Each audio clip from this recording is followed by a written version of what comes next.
Folks, we're going to get the meeting started. Everyone, please be quiet. Thank you for coming to the 1,202nd regular meeting and public hearing of Livonia City Planning Commission.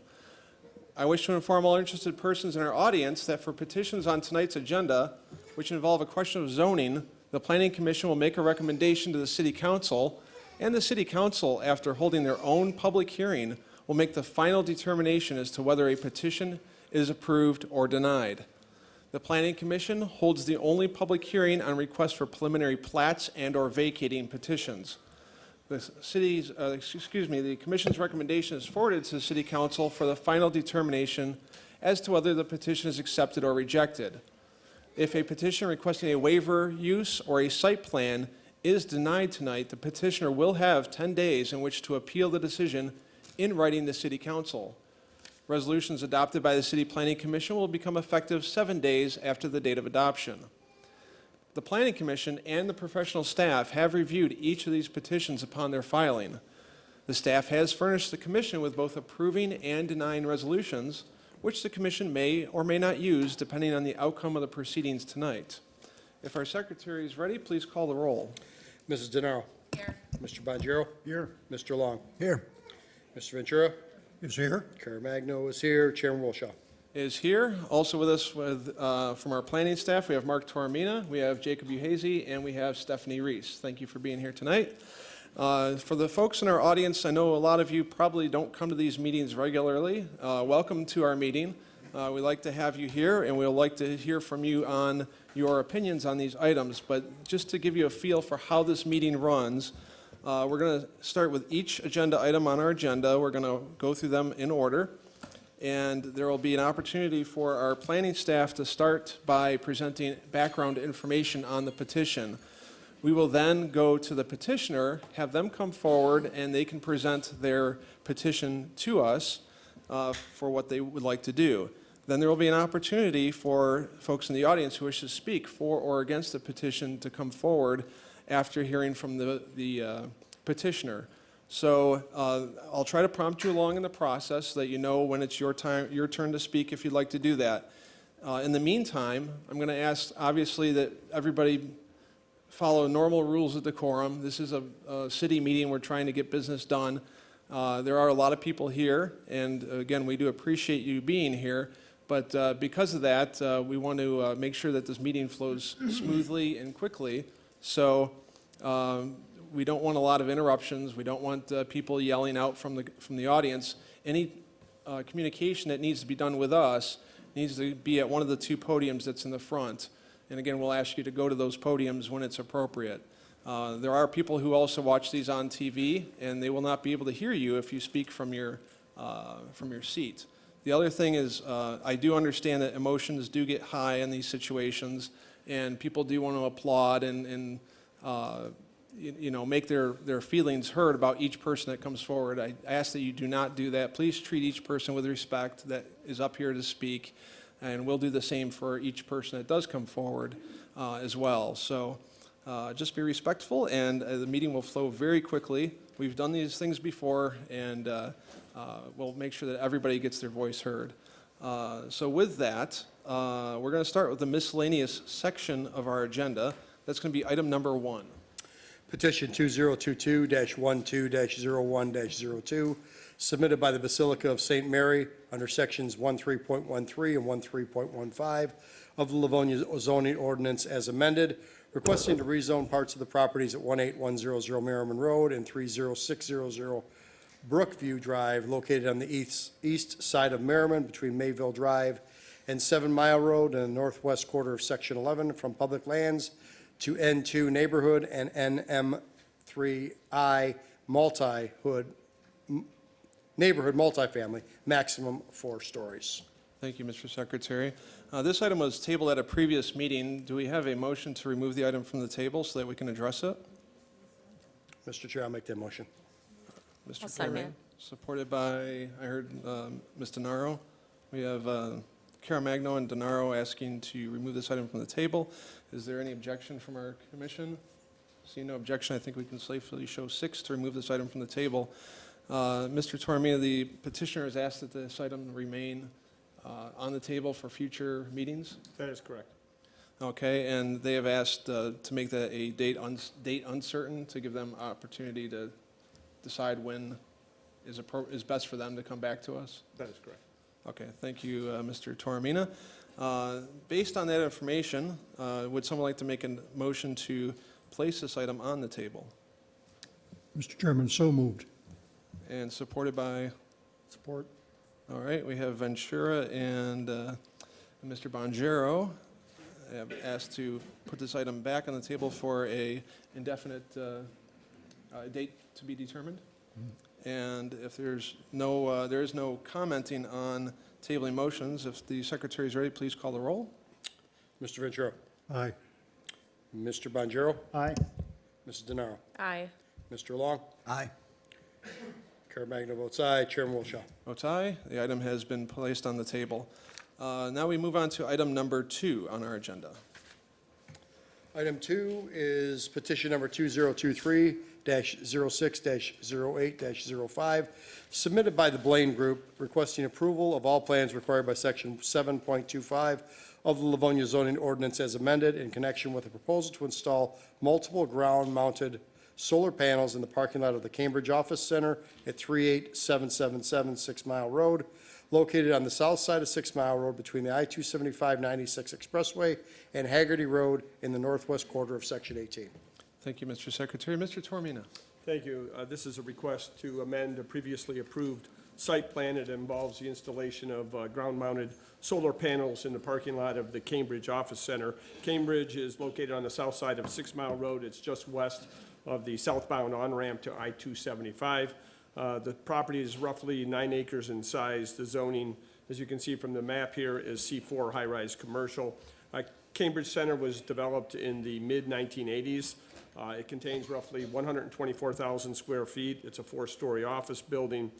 Ingress and egress to the site are available from the west side off of Quakertown Lane. There are single-family homes immediately to the south of this property. Those are part of the Quakertown subdivision. And then to the east, as I mentioned, is the expressway. To the west are additional homes as well as office properties. And then to the north are a variety of commercial properties.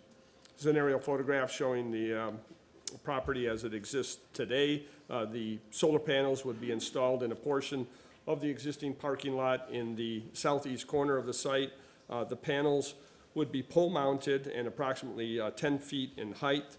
There would be 5 rows of panels, and those would be arranged in an east to west direction. The rows would vary in length from about 115 feet to 190 feet. The setback from the residential to the south is about 110 feet, and then from the highway, roughly 70 feet. So just to familiarize yourself with the site plan here, the darker shaded area is the office building, all of the parking surrounding it.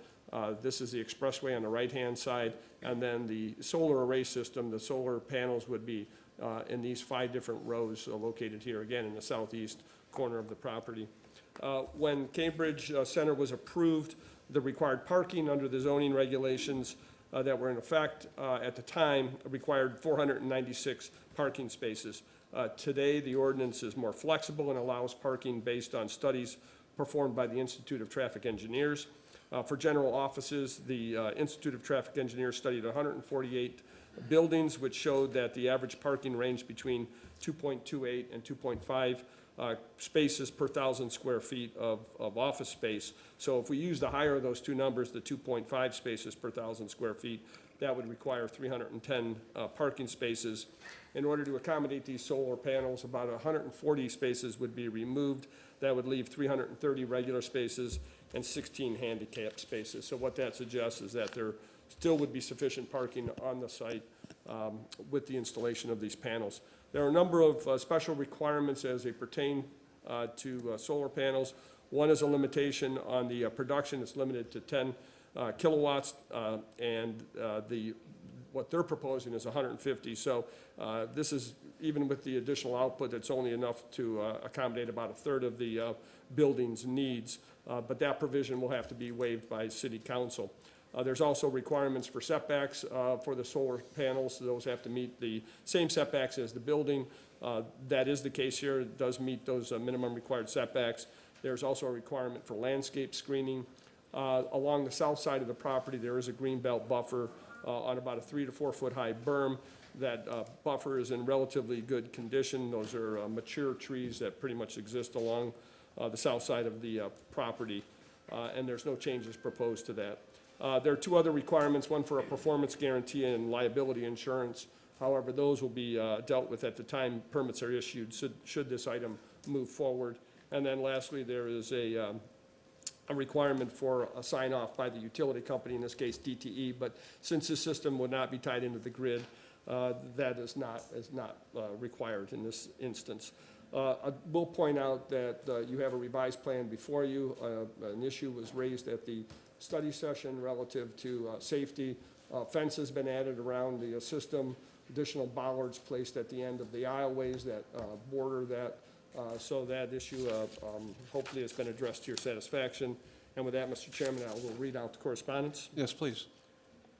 We first have a letter from the Office of the Treasurer dated June 19th indicating that they have no objections to the petition. That's a letter signed by Linda Shield, Treasurer of the city.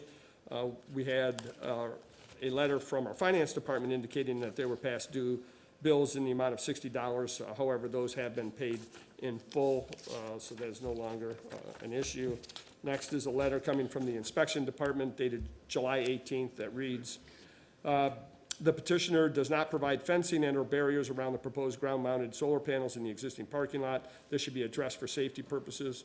As I indicated earlier, that has been addressed. And then the second item is that the existing asphalt underneath the proposed panels must be maintained in the future to prevent deterioration and vegetation growth. That letter is signed by Jerome Hanna, Director of Inspection. Next, we have a letter of no objection coming from the Traffic Safety Bureau dated June 19th and signed by Paul Walters, Sergeant of the Traffic Bureau. A letter from our Fire Marshal dated June 27th that reads, we have no objections to this proposal with the following stipulations. Number one, will barriers be in place to fully protect the solar panels from vehicle traffic? 2, provide detailed code references in relation to construction and installation. And 3, provide all cut sheets that would include but not be limited to life safety. A further detailed plan review will take place when this division receives an official plan set. And that letter is signed by Brian Kukla, Fire Marshal.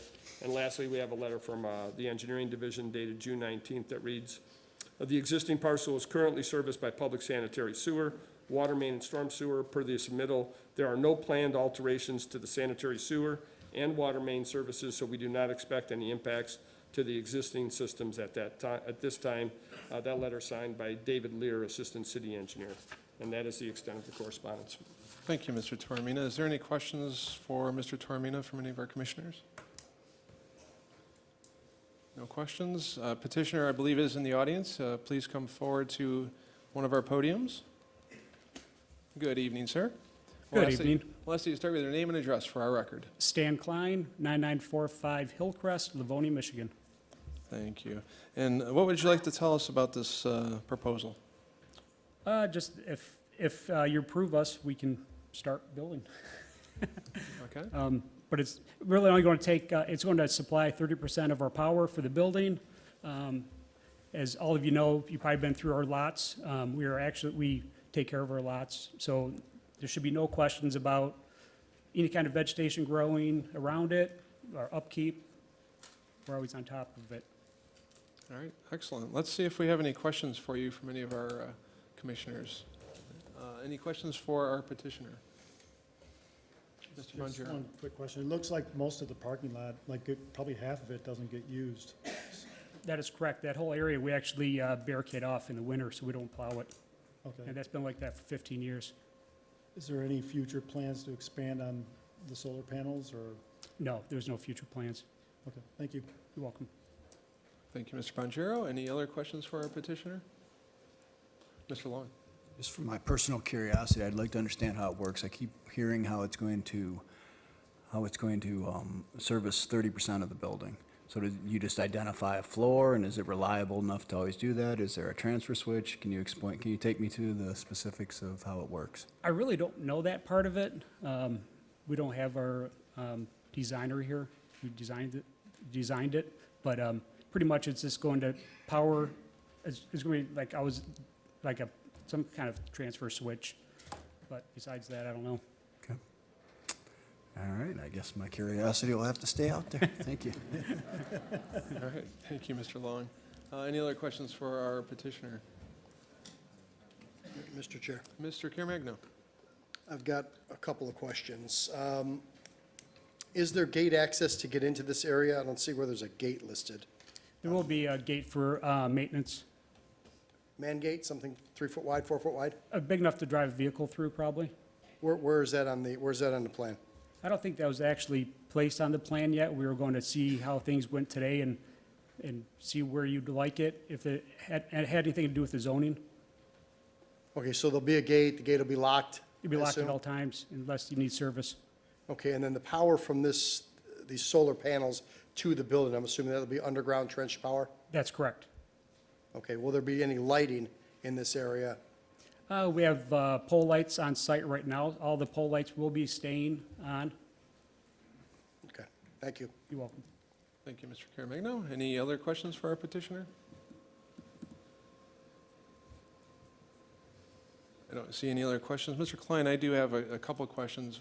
Why are you choosing to make this ground-mounted versus mounted on the building, as you would see perhaps in some other applications, or even as a carport style? Basically, we Elevated. don't have the footprint of the building. It's too small to accommodate the 150 kilowatts that we're looking for. Okay. And if you were to do carports over the parking spaces with the solar panels on it, would that be an option that you considered, or is that not? I don't think that'd be an option at this time. I don't think so. Okay. All right. Any other questions from any of our commissioners? If not, is there anyone in the audience wishing to speak for or against this petition? If so, feel free to come forward. Mr. Klein, I'll just ask you to take a seat for a moment, and we'll get you back up here afterward. Good evening, sir. Good afternoon, Hassan Ayun, public activist. I'd like to ask a couple of questions. The gentleman over here said that's only 30% of the building. If it's not 100%, why do we need this for? And I'm asking the body over here, if it's not 100% accurate, the whole building to be lit up, why we're gonna put this project? What, it's gonna cost the city how much money? It's gonna cost the city any money, Chair? Well, I'm not going to be answering your questions. I just want to hear what your Then comments or questions are. Do you guys go by the Robert Rule of Orders? Yes, we do. Suspend the rules, put the motion on the floor, so I can have some answers, please. Is there anything else you'd like to let us know? No, suspend the rules, put the motion on the floor, and take roll call, so I can talk to you. Because you're mute, and I asked you a question, you won't answer it. I want to hear what your comments are on this petition. My comments on this petition, it's not gonna do the whole building, it's only 30%. If it's not 100%, we shouldn't invest money into this project. That's what I'm telling you. Maybe people out here don't want this, maybe people do, we'll see from the people. I'm asking to sit there to see what the people want before you guys vote on this. So I'm asking you to deny this if it's not 100% accurate that the whole building to be lit up. Why should we invest money for 30%? It's like me telling you 30% and we're getting 20%. How do we know the actual thing is 30%? Not 20, not 10, not 5. What building has he done around here so he could show us a sample of somewhere else where he did this that is gonna sit there and be good for the residents? We're not just gonna throw money out here and dish money and say, hey man, well, thank you for your services. Until we see something, I'm asking this body to deny it and put the motion on the floor for denial. Thank you. All right, thank you, sir, for your comments. Anyone else wishing to speak on this item? Sir? Again, name and address, please. J. Van Adder, 19722 Fitzgerald Street, Livonia, Michigan, 48152. Thank you. So, to be honest with you, I don't feel strongly about it, really one way or another. I just had a couple questions I think you would be the right person to answer it. Please address your questions to us, and what we'll do is let the petitioner listen, and if you Okay. would like to address those afterward, he can do that. Okay. That way we don't engage in debate between. Got it, okay. So I know 30% of the building is the expected amount of energy that it will be getting. Now I know with solar panels, there's a decrease that goes pretty quickly. So I'm wondering how long until it's at 20%, 10%, especially with the demand for energy going up? How is that going to equate? Is I- that something that? is I that understand something your that we- question. You're referring to the fact that solar panels have a degrading, or they don't Right. produce the same amount of power continuously. So Yes. you're wondering how that affects it. Okay, we'll see if we can get an answer to that. Okay, and then also, do you know what the occupancy rate of the building is? Again, I can't answer that, but we'll find out. Okay, so just so that everyone kind of is aware of what I'm talking about, if the occupancy rate is low, if they are investing to get more tenants in there, then that 30% is not going to be an accurate number based on the needs with full occupancy. So, and then one other question, and I don't know if you can answer for me, probably not, I don't think he could. Is there going to be batteries that these will be stored in, or is this going to be a direct feed into, turn the light on, and if the sun's out, it'll work, otherwise it won't? Right. Again, we'll find out, but it doesn't sound like there's any batteries involved in this petition from what we've seen in our plans. Okay, so then one other thing to note, and I don't know everything about it, but I know in the wintertime in Michigan, that will not be supplying nearly as much energy as expected, so that's all. All right. Thank you. Thank you for your comments. Anyone else wishing to speak for or against this petition? Good evening, ma'am. Good evening. My name is Rola Mackey. I'm at 36849 Bristol.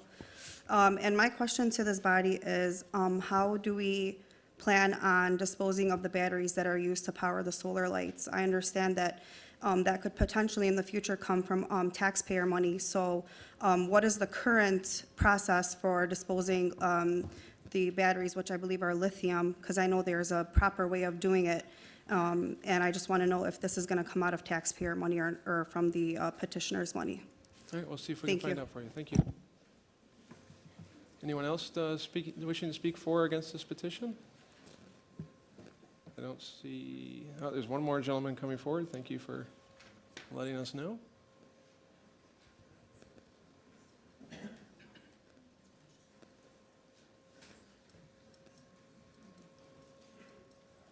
Good evening, sir.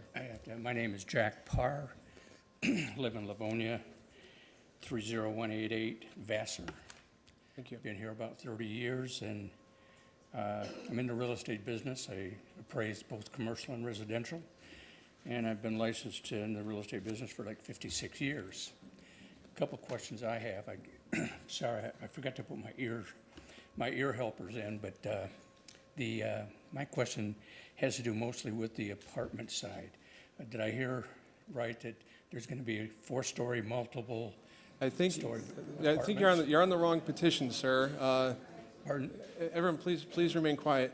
That's going to be the next petition coming up. You're Okay, so that's not on the petition now for the apartments? correct. That'll be the next one up. Oh, okay. So okay. we're talking about solar panels right now. Just the solar panels? Yes. Okay. You're not talking about the Meyer store and Not yet. Okay. We'll get there. Then I apologize because from back there, I couldn't hear everything. I understand. But I made the mistake of heading out here real quick like, and I forgot to put the little helper. I totally understand. Thank you, sir. All right, anyone else wishing to speak on solar panels? I don't see anyone else coming forward. If the petitioner would like to come back up, we always like to give the petitioner the last word. Mr. Klein, you did hear some questions in regards to, is this a live system or is it storing energy through batteries, things like that? Are you able to answer any of those questions? There is no batteries that will be on site storing energy. It'd be direct use. Okay. There'll be no lithium batteries for solar lights. There'd be no storage batteries. Okay. And the other question asked was regards to the tenancy of the building. Do you know what the current occupancy rate is? Yeah, we're pretty proud of it. We're over 90%. Okay. All right. Based on, is there anything else that you wanted to add before we make our decision? No, sir. Okay, thank you, sir. Is there anyone else on the commission who would like to ask any questions again of the petitioner? Mr. Long? as well. Is there any city money going into this project, or is it all privately funded? It's all privately funded. Thank you, sir. Thank you, Mr. Ventura. Can you tell us approximately how much money the owner of the building will save on an annual basis by virtue of the, I really don't have that number right now.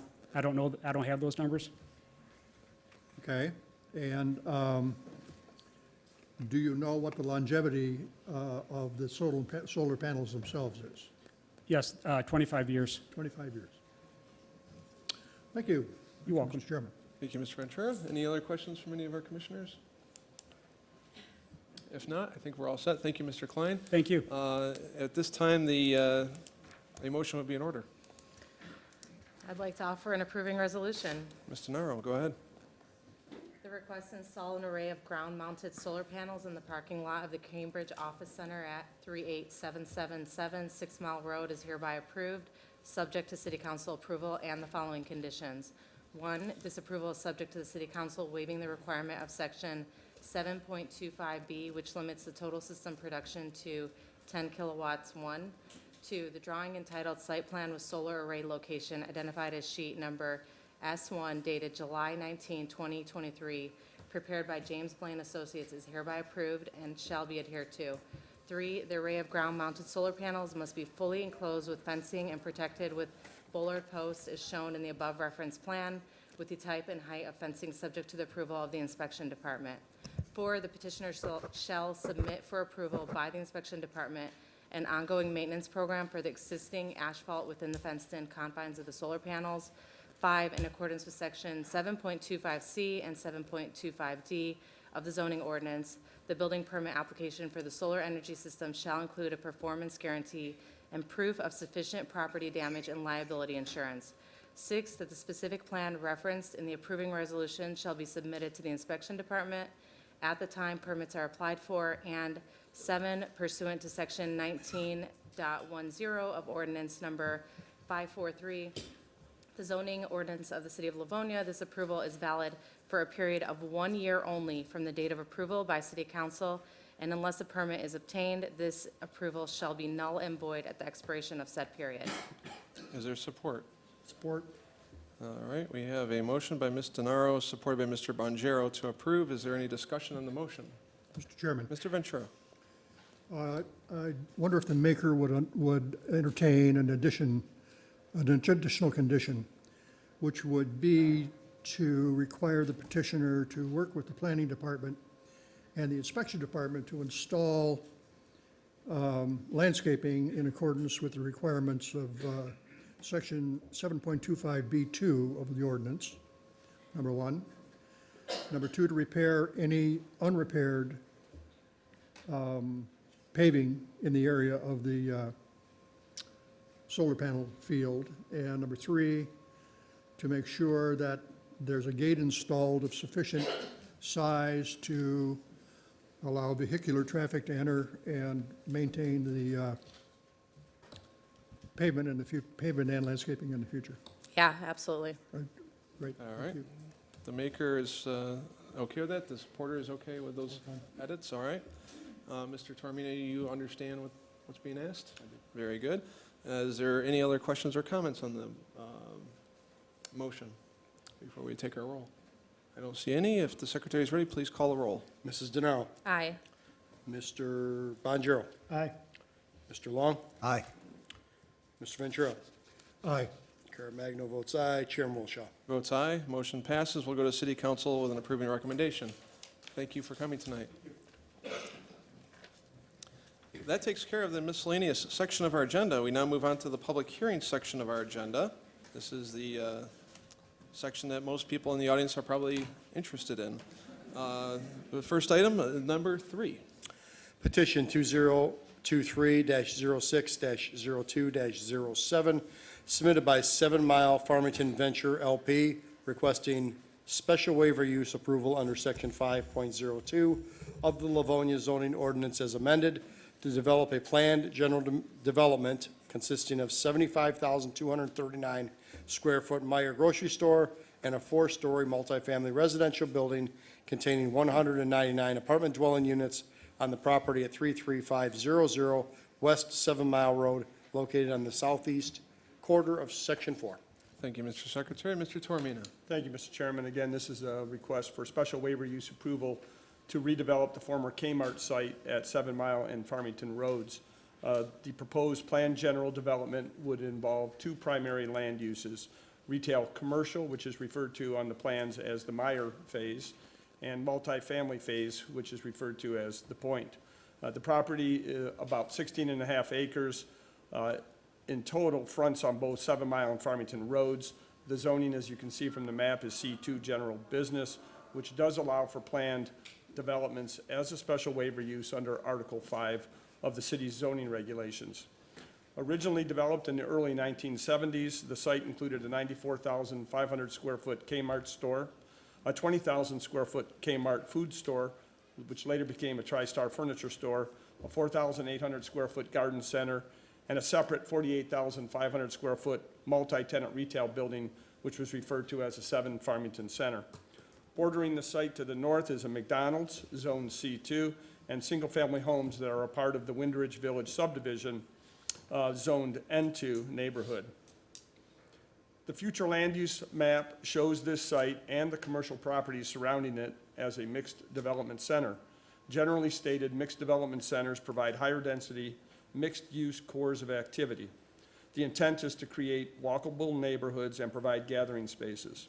The future land use plan contains guidelines for parking, connectivity, density, building design, height, setbacks, location, and land uses, and these guidelines are all supported by and codified in the ordinance under Article 5. I'll first discuss the Meyer phase. The Meyer grocery store would provide mostly food items. The single building would also include a pharmacy with drive-up window service, health and beauty care products, a section devoted to gifts and floral products, and a bottle return area that would have a separate exterior entrance. The gross building area, as was indicated in the opening statement, is 75,239 square feet. The building is positioned in the northwest corner with parking along 7 Mile and Farmington Roads. The operations at the rear of the store would include 7 truck wells, a trash compactor, a mechanical enclosure, a fire pump house, a recycling area, and an employee shelter. Access to the back would be from the east along a 39-foot wide drive aisle with direct access to Farmington Road. Trucks would enter and exit using this drive, which is where a new traffic signal would be installed as recommended by a traffic improvement study that was prepared by the developer. Behind the docks, the plans show an approximate 120-foot by 150-foot paved area that would allow trucks to maneuver safely and efficiently. The truck turning area would be partially surrounded by a 20-foot high sound wall that would be about 50 feet from the adjoining residential district. No details have been provided regarding the wall in terms of its construction materials or appearance.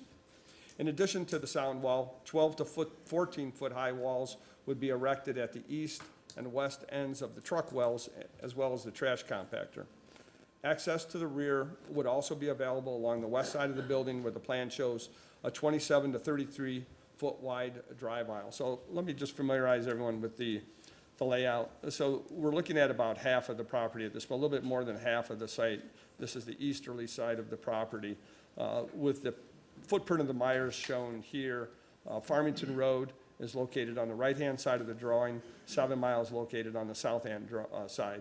What I just spoke about was the activities that would occur at the rear of the store. Unfortunately, this plan doesn't show the full picture. If I go back to this map, you can get a better understanding. Again, here's the site, the area of the Meyer store that we're talking about. That turning area is located here directly behind the truck wells, and that sound wall would wrap around this turning area.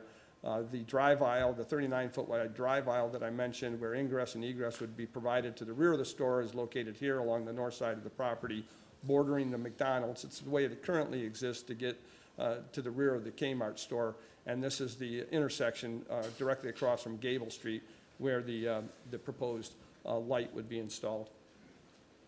In terms of parking, between the storefront and 7 Mile, the plan shows 240 parking spaces, and then between the storefront and Farmington Road, there would be 64 stalls, including 8 for Myers pickup service. The site plan provides a total of 306 parking spaces, which is 5 more than what the zoning ordinance recommends for a grocery store of this size. And according to the Institute of Traffic Engineer, peak parking for supermarkets occurs on Saturdays between noon and 5 p.m. at an average rate of 3.64 parking spaces per 1,000 square feet of gross building area. So for this site, applying those ITE standards would suggest a need for no fewer than 273 parking spaces. So the site is adequately parked according to the ordinance, as well as to the ITE standards. The building would be set back from both Farmington and 7 Mile roads approximately 270 feet. In the master plan, it is recommended that buildings within mixed development centers have a maximum setback of 30 feet. Other features that are shown on the east and the south sides of the building, and these are the sides that are facing Farmington and 7 Mile, include a bottle return area, exterior propane sales, 2 outdoor sales display areas, and a drive-up pharmacy. The drive-up pharmacy is in the southwest corner of the building and would be served by a separate driveway that runs parallel to the main drive aisle on the west side of the property. Stacking would be provided for 8 vehicles. And that area is identified right here. So the drive-up pharmacy is located here. Again, that's the southwest corner of the building. And the vehicle stacking for that drive-up pharmacy are depicted here on a drive aisle that is separate from the main drive aisle that runs along the west side of the building. Stormwater detention would be provided underground in the southwest corner of the parking lot, so there would be no visible features in terms of stormwater management. In terms of the appearance of the building, and let me go to the rendering. The main customer entrance would be in the southeast corner where the plans show tinted insulated glazing and spandrel glass panels. That would be in a dark bronze aluminum frame. The entry feature would measure roughly 35 feet in height. The other parts of the building facade would consist mostly of precast concrete walls with a stucco or an ephes finish and would extend over 200 feet along the building's 2 main road frontages. The predominant colors, as you can see, are neutral, mostly tans and grays and some white. And besides the main entry feature, the building's height would range between 23 to 26 feet. Looking at the landscape plan, at the north end of the Meyer phase, the plan shows a 50-foot wide green belt between the proposed sound wall and an existing 5-foot-high masonry screen wall. Here, the landscape plan proposes a mix of deciduous and evergreen trees, including maple, black gum, spruce, and pine. There would also be a variety of full-size and ornamental trees and shrubs throughout the parking lot and along the road frontages. A landscape seating area is shown in the southeast corner of the property. Lastly, looking at the wall signs, the Meyer would have a total of 5 signs, including the main identification sign that would be located above the corner entrance. There would also be 2 painted signs, one facing Farmington and the other facing 7 Mile, as well as 2 other illuminated signs, one for the pickup area on the east side of the building and then another above the pharmacy. Now I'd like to talk about the apartments. The Point Apartments would consist of a single 4-story building located on the westerly part of the site.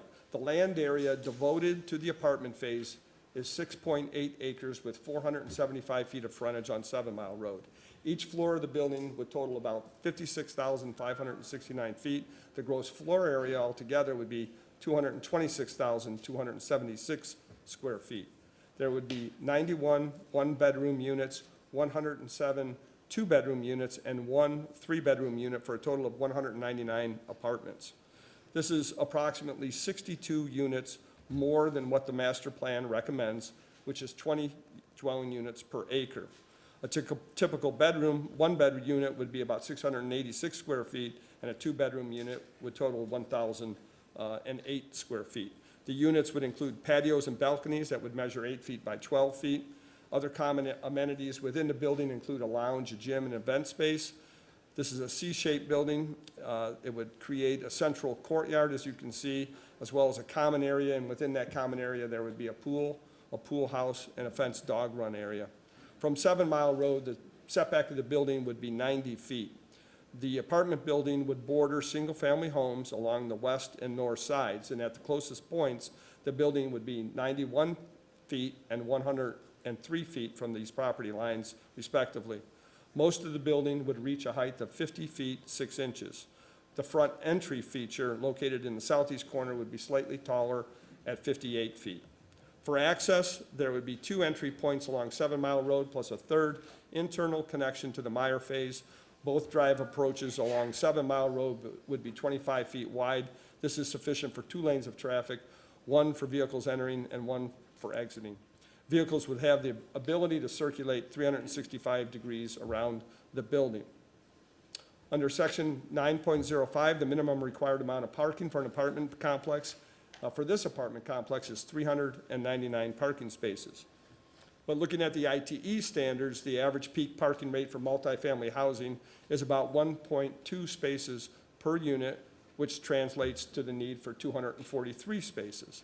The site plan shows 348 spaces, and this equates to roughly 1.7 spaces for each unit. Parking is shown on all 4 sides of the building. There would be carports provided for about 78 vehicles, and those are provided along the exterior rows of the parking lot on the west, north, and east sides of the apartment building. Looking at the design of the building, the exterior would consist of 3 colors of pre-finished metal panels, 2 colors of brick veneer, 2 colors of composite siding, and 2 colors of cement board panels. The brick covers most of the first floor and extends to the top of the building along the offsetting parts of the facade. Where the building has insets, the facade would be finished with horizontal composite siding. These insets are where the balconies would be installed. The main entry feature in the southeast corner facing 7 Mile, as you will see, has an angular parapet, and that would extend above the other parts of the building. The landscape plan shows 3 main categories of plantings: frontage trees and shrubs, interior parking lot trees, and greenbelt buffer trees. Where the site borders residential to the north and west, the width of the greenbelt varies between 19.9 feet and 28.7 feet. The existing masonry screen wall that runs along the property lines would remain. Here, evergreen deciduous trees are shown in single and double rows. These species include spruce, pine, black gum, Japanese lilac, sugar maple, and tulip trees. A berm would be built between the parking lot and the sidewalk along 7 Mile Road, and the plantings here include a mix of lilac, crab, and maple trees. And again, the stormwater would be managed underground within the parking lot area. 1 dumpster is shown in a closure, and that's shown in the northeast part of the site next to a maintenance garage. And then lastly, I'd just like to talk briefly to the traffic impact study. As I mentioned, the developer has provided one. On average, the total number of new weekday trips generated by the development would be approximately 7,700. These would be distributed relatively evenly between Farmington and 7 Mile roads. As a result, the level of service at several locations would degrade, and to mitigate these impacts, the traffic improvement study, or the traffic impact study, recommends several off-site improvements, including signal upgrades at the intersection of Farmington and 7 Mile roads, signal upgrades at the intersection of 7 Mile and Gill roads, the installation of a new traffic signal at Farmington and Gable Street, and then pavement markings and signage to better delineate right-hand turns on Farmington and 7 Mile roads.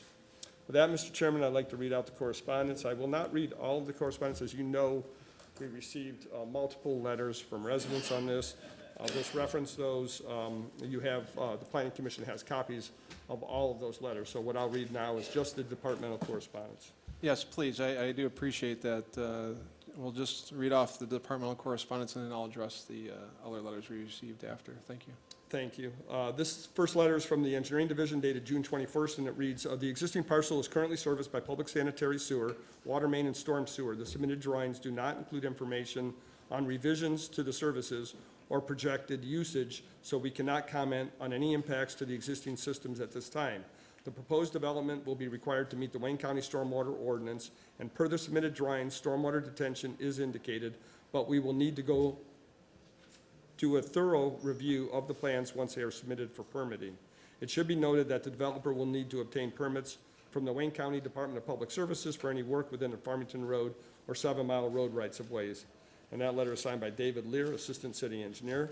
Next is a letter from the Fire Marshal dated June 27th that reads, we have no objections to the proposal with the following stipulations. Number 1, Subject buildings are to be provided with an automatic sprinkler system, and on-site hydrants shall be located between 50 feet and 100 feet from the fire department connection. Number 2, a fire access road shall be provided with not less than 20 feet of unobstructed width and have a minimum of 13 feet 6 inches of vertical clearance in accordance with the NFPA. And number 3, chapters 8 and 9 shall be followed as they relate to fire protection features and alarm systems, NFPA 101 2015 edition. A further detailed plan review will take place when this division receives an official plan set. Next, we have a letter from the Traffic Safety Bureau dated July 17th that reads, I have reviewed the plans in connection with the petition and the traffic study completed for the location by Fishbeck. I concur with the findings of the traffic study that a signal will be needed on Farmington and Gable. I also agree with the site plan I was provided that the exit south of Gable on Farmington should have a no left turns permitted onto northbound Farmington. However, after reviewing the traffic study, I have noticed the study did not obtain any data on how traffic would be affected from the Windridge Village subdivision, particularly traffic leaving the neighborhood on Norwich attempting to turn left onto eastbound 7 Mile. I recommend a new study be completed to assess the effect this development would have on the residents living west of the development along Norwich and Whitby. This information may show the need for a second traffic signal along 7 Mile or allow the proper timing of the existing light at 7 Mile and Gill to allow the best ingress and egress for those residents affected. That letter is signed by Paul Walters, Sergeant of the Traffic Bureau.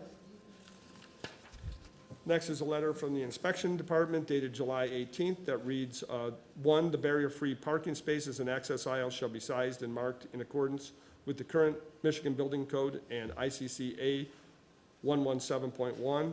Number 2, an accessible route shall be provided from the public sidewalk to the entrance of the building in accordance with the current Michigan Building Code. Number 3, all parking spaces shall be 10 feet by 20 feet and double striped. Number 4, there are no construction details on the proposed 20-foot high sound wall. And 5, a variance from the Zoning Board of Appeals would be required for any excess number and size of signs. This department has no further objections to this petition, and that letter is signed by Jerome Hanna, Director of Inspection.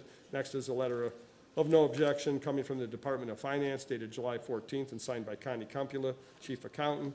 A letter of no objection coming from the Office of the Treasurer dated July 5th and signed by Linda Shield, Treasurer of the City.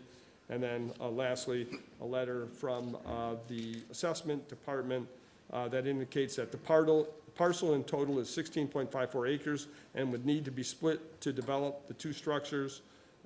Please direct any questions to the Assessor's Office for lot split and combination process. That letter is signed by Kathy Sitterlet, residential appraiser for the city, and that is the extent of the departmental correspondence. Thank you. Thank you, Mr. Toromina. And as Mr. Toromina noted, we have received considerable amount of emails from residents and people interested in this petition. We thank everyone for sending the emails to us. We have received them, and they will be part of our official record, which will live with this petition and also go on to City Council as this petition moves through the process. So thank you to those who have sent correspondence to us.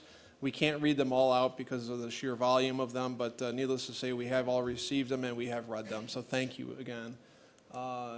Is there any questions for our planning staff from any of our commissioners? Mr. Chair. Mr. Bonjero. Mr. Toromina, did they, where do they stand on the lot splits, or is it pending tonight's outcome? It would be pending approval. That would occur after approvals, that they would go to the assessment department for those legal descriptions. Okay, I have one more question. Where the commercial is separate from the residential, obviously, we have to have a screen wall, right, 6 feet, either masonry, some type of fence, or a green belt. Where there's the apartment separated from residential, is that the same, does that hold true, 6 feet on the fence as well? It could be a fence, it could be landscaping, permanent landscaping. In this particular case, they're showing landscaping between the proposed multifamily phase and the commercial phase. So no wall that I'm aware of is between the two uses, only landscaping. Okay, but where that new apartment is proposed, there is residential there? So I see they're leaving the masonry wall there. I'm sorry, I thought you were talking about the relationship between the two phases of this project. Where this site adjoins single-family residential, there is a requirement for a 6-foot-high masonry wall. And so there's an existing wall that would remain, and then adjacent to that wall, there is where I mentioned they were providing additional landscaping. Okay, well, the wall is short. It's like, I measured it, and it's like 4'10", pretty much the majority of it. So is that enforceable to increase that height to 6 feet, or can they put a different fence in front of it, or get rid of it altogether and go up? If they can maintain a 20-foot green belt, then they could go over at that, right? Yeah, so the ordinance does require between 5 and 7 feet, so that is something that the planning commission could advise council on what their preference is, whether it should be, you know, anywhere from 5 to 7 feet. Would we recommend a fence go adjacent to that wall? No, not immediately adjacent to it. That creates maintenance problems. Would the wall have to be removed and replaced entirely in order to get the full height of 7 feet, if that's what the commission recommended? I don't know the answer to that. That would have to be studied both by the petitioner and the inspection department, whether or not that would be an option, or whether it would have to be replaced altogether. Okay, but 5 feet is acceptable? 5 feet is acceptable, and it can be up to 7 feet based on your recommendation. Okay, thank you. Thank you, Mr. Bonjero. Any other questions for our planning staff? Ms. DeNiro? Mark, can you give me some clarity on the master plan? Is that for the entire region, for the entire, when we're talking about mixed use, walkability, no more than 30 feet from, is that for both, what would be both parcels? Yeah, so the mixed development center designation on the master plan encompasses the entire site. So we would have to view this as a single mixed development center within the context of the master plan. That is correct. All right, any other questions for our planning staff? Mr. Ventura? Mr. Wilshaw, just to be clear, Mark, so does the plan as presented conform with the provisions of the Vision 21 master plan, and specifically the plan development portions? No, as I mentioned in my presentation, there are many aspects of the plan that do not conform with the master plan. One, the placement of the buildings on the property exceed the maximum setback recommended, as does the density for the single-family residential. So those are just 2 items, and whether it achieves the other objectives of the master plan, I know some of those are somewhat discretionary, but I think they're spelled out in terms of what the vision is for this area and for other mixed development centers within the city, and that's a more compact form of development, putting those buildings much closer to the street, hiding the parking, but not having that visible to the major thoroughfares and other aspects. I think I provided the commission with copies of the text of the master plan as it applies to mixed development centers. Thank you, Mr. Chairman. Thank you, Mr. Ventura. Any other questions for our planning staff? I don't see any other questions. Our petitioner is in the audience. Feel free to come forward. Again, folks, please. Hey. Everyone, please quiet down. No, Ma'am, not quite yet. Not yet. No, it's the petitioner's chance. We'll get you up here. Again, I'm going to ask that everyone please stay quiet as this moves forward. There will be an opportunity for each person to speak, and we'll let you know when that time is. But for now, it's the petitioner's opportunity to speak to us and explain his petition, and we want to give him the respect of that. We'll give each of you a respect to hear what your thoughts are as well. So again, please avoid the jeering and other comments from the audience, because that just slows the meeting down. Mr. Shostak, good evening. Good evening, everyone. Jeff Shostak Brothers, 17800 Laurel Park Place Drive, Livonia, Michigan. I'm just going to give kind of like a little high-level background here, and we have a full team of staff that's going to kind of walk through. And then obviously there's going to be lots of comments, which we're looking forward to hearing from the residents. As Mark pointed out, our family's been involved in this property for 50 years. We developed it in the early 1970s, and we've seen a lot of positive growth in this area since we developed the property. Unfortunately, Kmart, no longer is the retail giant they once were, and they eventually closed the doors in April of 2017. Since that time period, we've been coming up with different plans and brainstorming and doing market studies of what we think is best, the highest and best use for this property. As you will see, this is a scaled-down Meijer store, which we'll walk through later, much smaller than the traditional Meijer stores, which allowed us to put residential on the property for that mixed-use component. We went with the high-density residential. Clearly, there's going to be some commentary on that tonight, and we're looking forward to hearing that and making some potential changes if necessary. But we wanted to do that per the general development zoning that required the mixed-use component. Just a little more information on the apartments. These are high-end market rate. They'll be the nicest apartments in Livonia. We're talking rents, easily up into the $2,400, $2,500 a month. I know there were some letters that this is low-income housing and things of that nature. You might not want apartments, and I can respect that, but they are not low-income housing. These are nice, high-end apartments. This is a $60 million plus development of economic development in the city of Livonia. I think that's a real number. That's a lot of development happening here. It's a huge adds to the Livonia tax base. It is completely privately funded.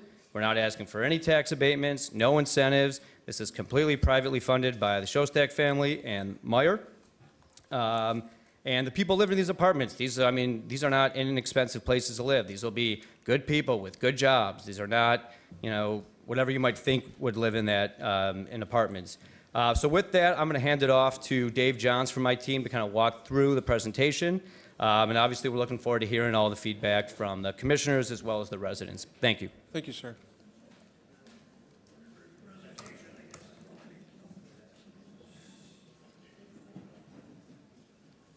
Good evening, Mr. Johnson. Good evening. I'm Dave Johns with Shostak Brothers. Just lift it up there. Yep, there you go. Better? Yeah, it's much better. Got it. Thank you. So I'm going to run through a number of slides tonight, which hopefully will give everybody an understanding of the project. And Folks, we can hear what the petitioner's saying. It's unfortunate if you can't hear, but we can only turn the volume up in this room so loud. So go ahead, sir. Yep. So I'm going to go through a number of slides tonight, which hopefully will give everybody an understanding what the project is in detail. I appreciate all the input that's been given tonight. So certainly, I think Mr. Termina has covered the project in a lot of detail, so certainly that may shorten some of my things, as well as I may be a little bit repetitive, so please allow that. I have with me this evening, I have a large team. I have from Myers, I have Chris Jones, the Senior Real Estate Manager. I have Spire Design Group, Mark Shovers. He was the multifamily architect on the project. I have Justin Dunkel, who's part of our Shostak multifamily operations group. You can speak to the operations of that. Also have with me a number of members from our engineering team from PEA, John Curry, Fishbeck, which is both a Meyer consultant as well as the traffic consultant. I have Jason Vandercotti and Mike Labdy. So those consultants will be available should we need to go into that detail with things this evening. So with that, I'd like to get started with the slides and walk us through it. So Excellent, thank you. So the first slide that's up there is, and I have to use my presentation as well because that's a little far.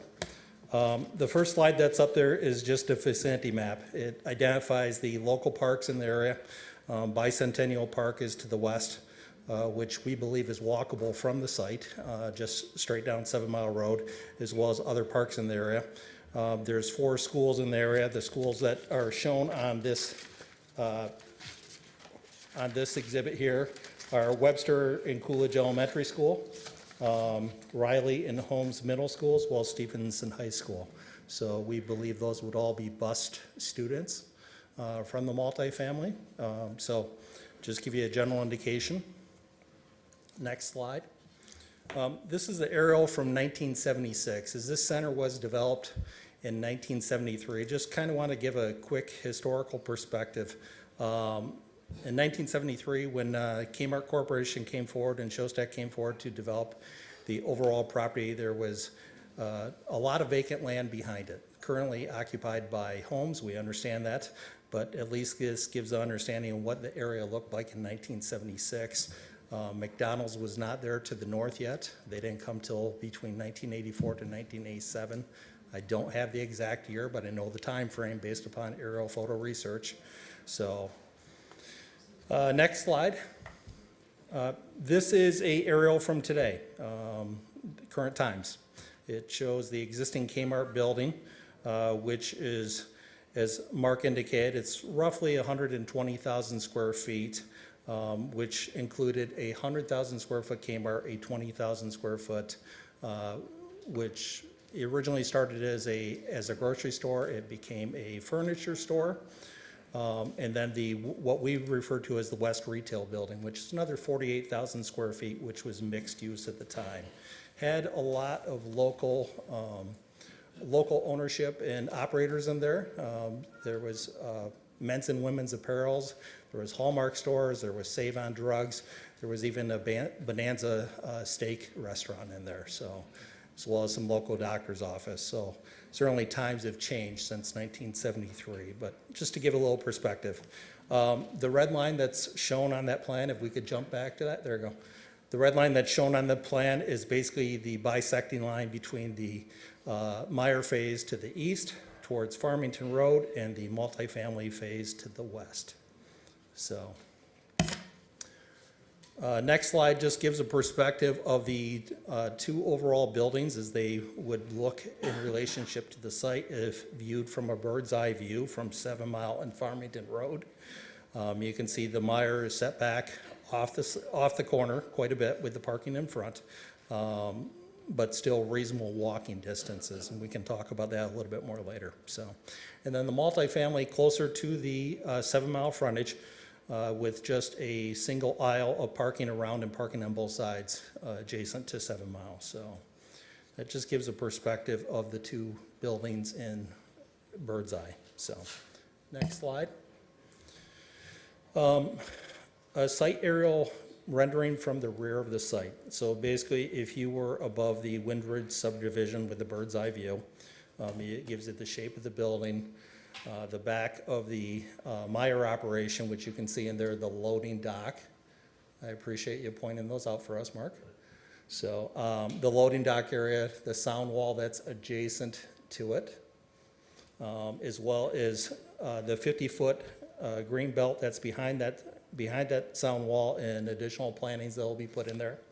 And then as you go to the multifamily site along the bordering property, you would see the carports in the rendering, as well as double rows of plantings. We doubled up all the plantings along the buffer with the residential all the way through, doubled the counts, looked at the size, tried to get a variety of plants to improve the screening, as well as the position that all trees that are currently shown in this area, and you can see it's extensive coverage by those trees. Those are within the residential properties. Some of them overhang the walls. We're not planning on trimming those down and making changes to those trees, but we certainly have to be able to, if we do move forward with this project, to plant between them. So this is more of a supplemental additional planning to, improve the screening behind there. And Mark noted that the green belt had varied in size, I think from 19 to 27 feet or so. This also gives a good understanding of the distance and the separation of the courtyard in the back of the apartment building. Mark's pointing that out, I appreciate that. So that is set behind some parking spaces which are further inset into the depth of the building. It is a C-shaped or U-shaped building, whatever you want to refer to it as. I call it U-shaped because of how it sits up from 7 Mile Road. And then this just gives just a little bit of additional perspective of the overall site and the parking that's out in front. So, next slide, if we would. Just an overall straight down aerial rendering of the two sites and their combination. You can see, again, there's more carports that bisect between the multifamily and the Meyer building itself, as well as the ones on the perimeter of the site. One thing I should mention about those carports that we put on the perimeter, they do have a complete back wall screen drop pretty much to the ground, so there should be no headlights that would show through there. Is that plus the existing screen wall? I recognize that there may be some height discussion related to that wall that needs to take place, but that plus the trees and the existing walls that are there, I feel would do a adequate job of buffering any sort of light pollution that may occur. We also set all our lighting for that area within the carports. So this plan gives just a little bit more indication of the site and how it develops. There's a lot of detail that was given to the overall site, so I'll just try and go through these renderings quick here. But if we jump to the next one, yep, right there. The red boxes are to indicate the building placements proposed as compared to the existing buildings of the Kmart and the West Retail. So you'll notice that if we look at the Meyer building, it is a little bit forward to the south, goes a little bit further back from Farmington Road, but moves closer to 7 Mile, as well as the overall length of the building, it is much less. The existing Kmart building was over 500 feet in length.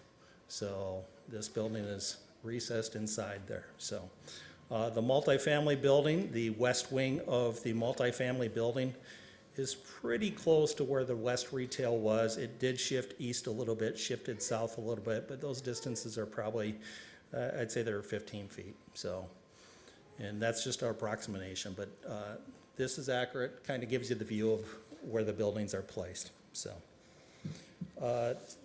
next slide. So we did a slide here on just overall walkability, site circulation. We recognize that walkability is a concern with any sort of mixed-use project. We certainly feel that putting these two uses defines the project as mixed use. So we looked at the walkability. There are sidewalks all the way along 7 Mile and Farmington Road currently. Some of those need some repair, and we would be doing that as part of this project.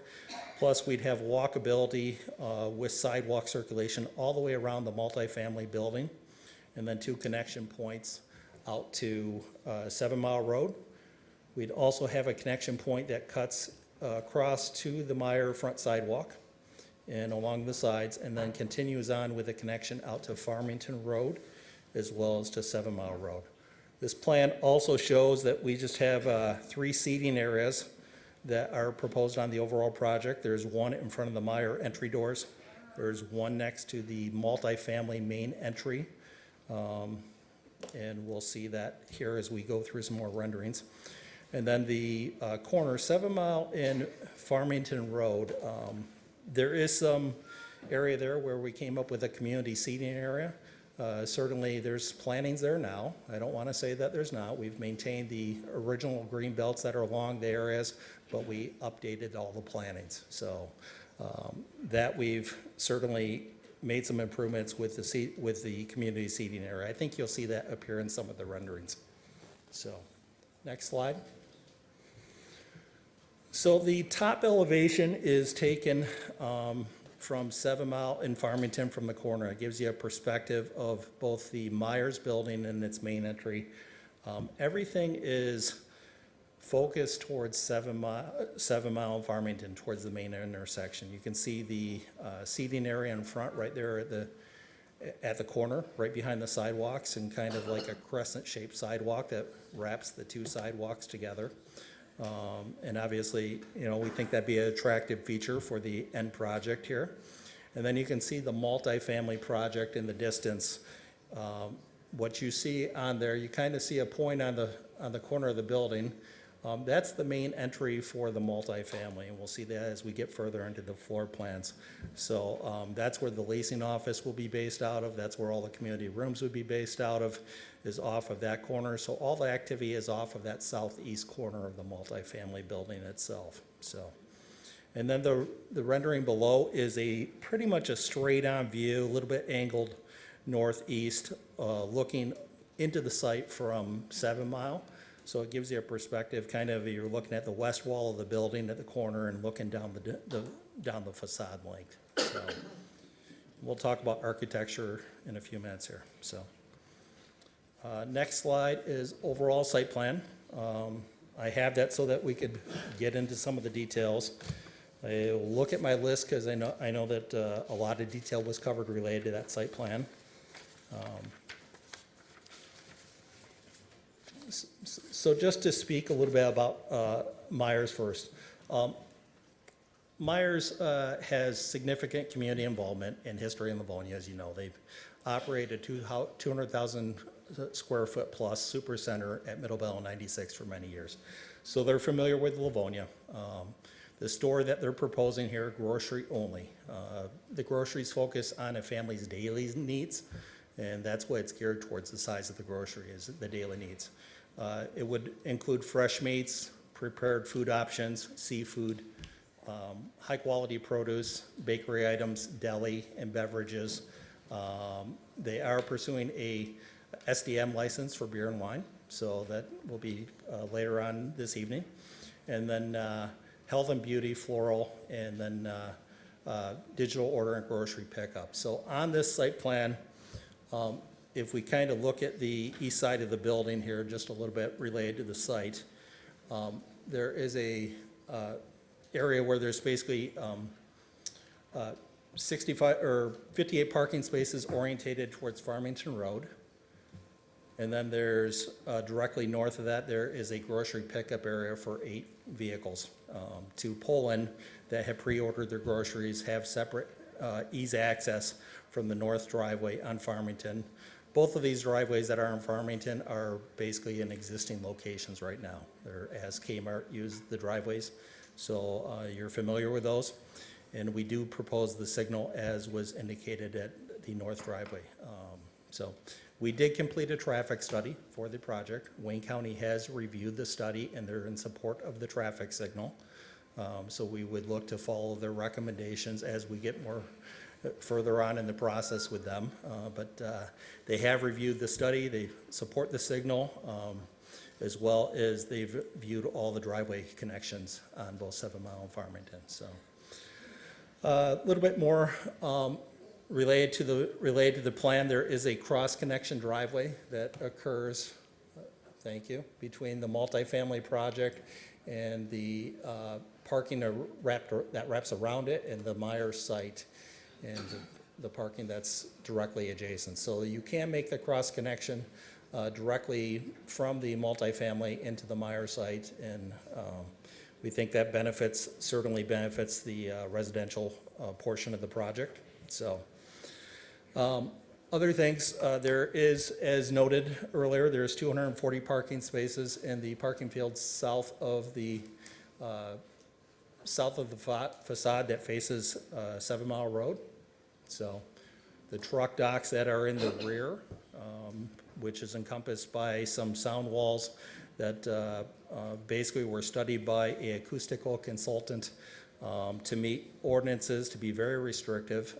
Just to give a little background, certainly we recognize that we want to comply with those sound ordinances, even with food deliveries that may have to occur to operate a grocery there. So we did do a study for that, and what we have proposed on this plan by both Shostak and Meyer does comply with all the city ordinances related to sound. So, and that pertains to both daytime deliveries as well as any early morning deliveries that potentially could occur. So, and those sound levels, like we said, they're restricted, plus there's certainly just the position that there's a distance from the residential, single-family residential as well.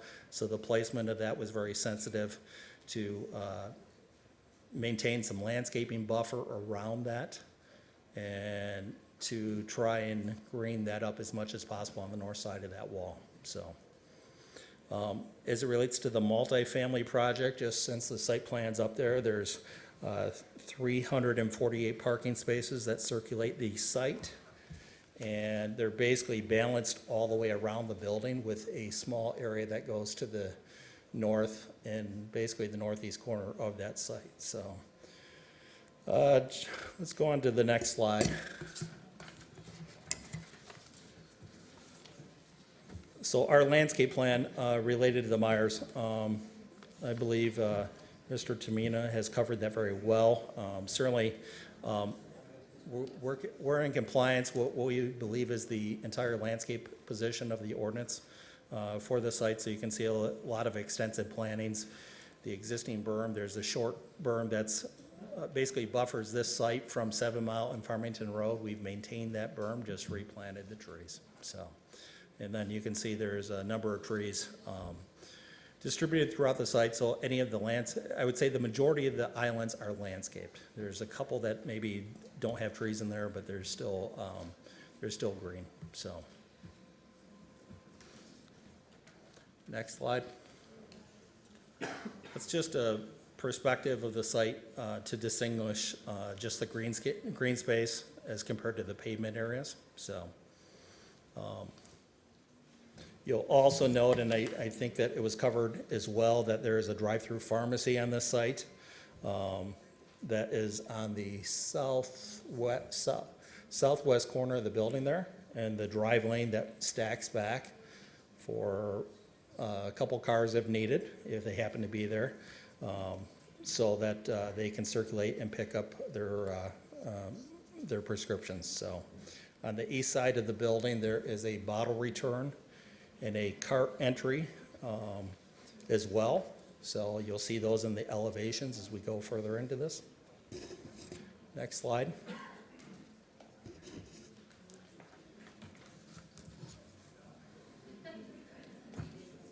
So this is a rendering of the site from Farmington Road, from the southerly driveway as you would drive directly into the site. So you can kind of see you're lined up towards the building. You have a great visual, and the building is very attractive. So, which we'll look at some elevations a little closer here. So.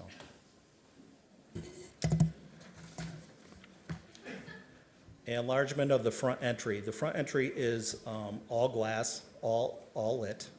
It is open to the grocery floor space, so it's a very inviting entry. Total height is 35 feet. It has the main identification sign of Meyer Grocery. The 35 feet does comply with your ordinance. And then you can kind of see the two sides of the building as it works away from the corner entry. The entry is clipped at a 45-degree angle as well. So,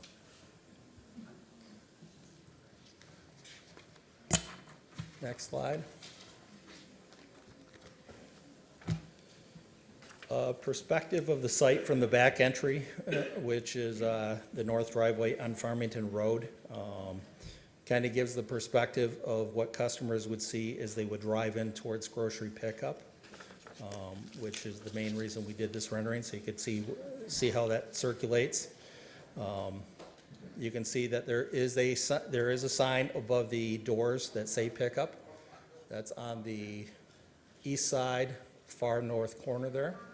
So, and then the next slide, if we could, a perspective from 7 Mile. No. Folks, please. Folks, do not yell out. That's not going to help you at all. If you need to have a conversation, please take it outside. Let this gentleman speak. He's given a presentation. Go ahead, sir. Thank you. There's no limit on the petitioner's opportunity to speak. Thank you.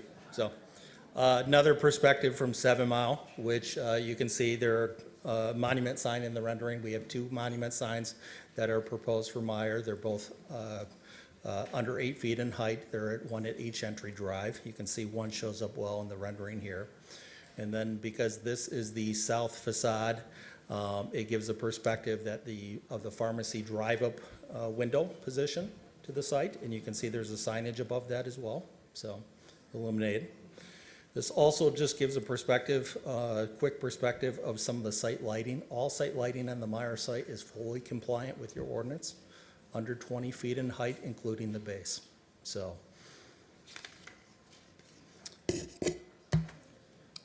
next slide there. This is just a detailed view of the 4 elevations of the building in combination. I think that was covered quite well. But just to recap a little bit, there are 3 basic colors to the building. In the earth tones, they're actually called Soji White, which is the lower base shown on all those walls next to the main entry.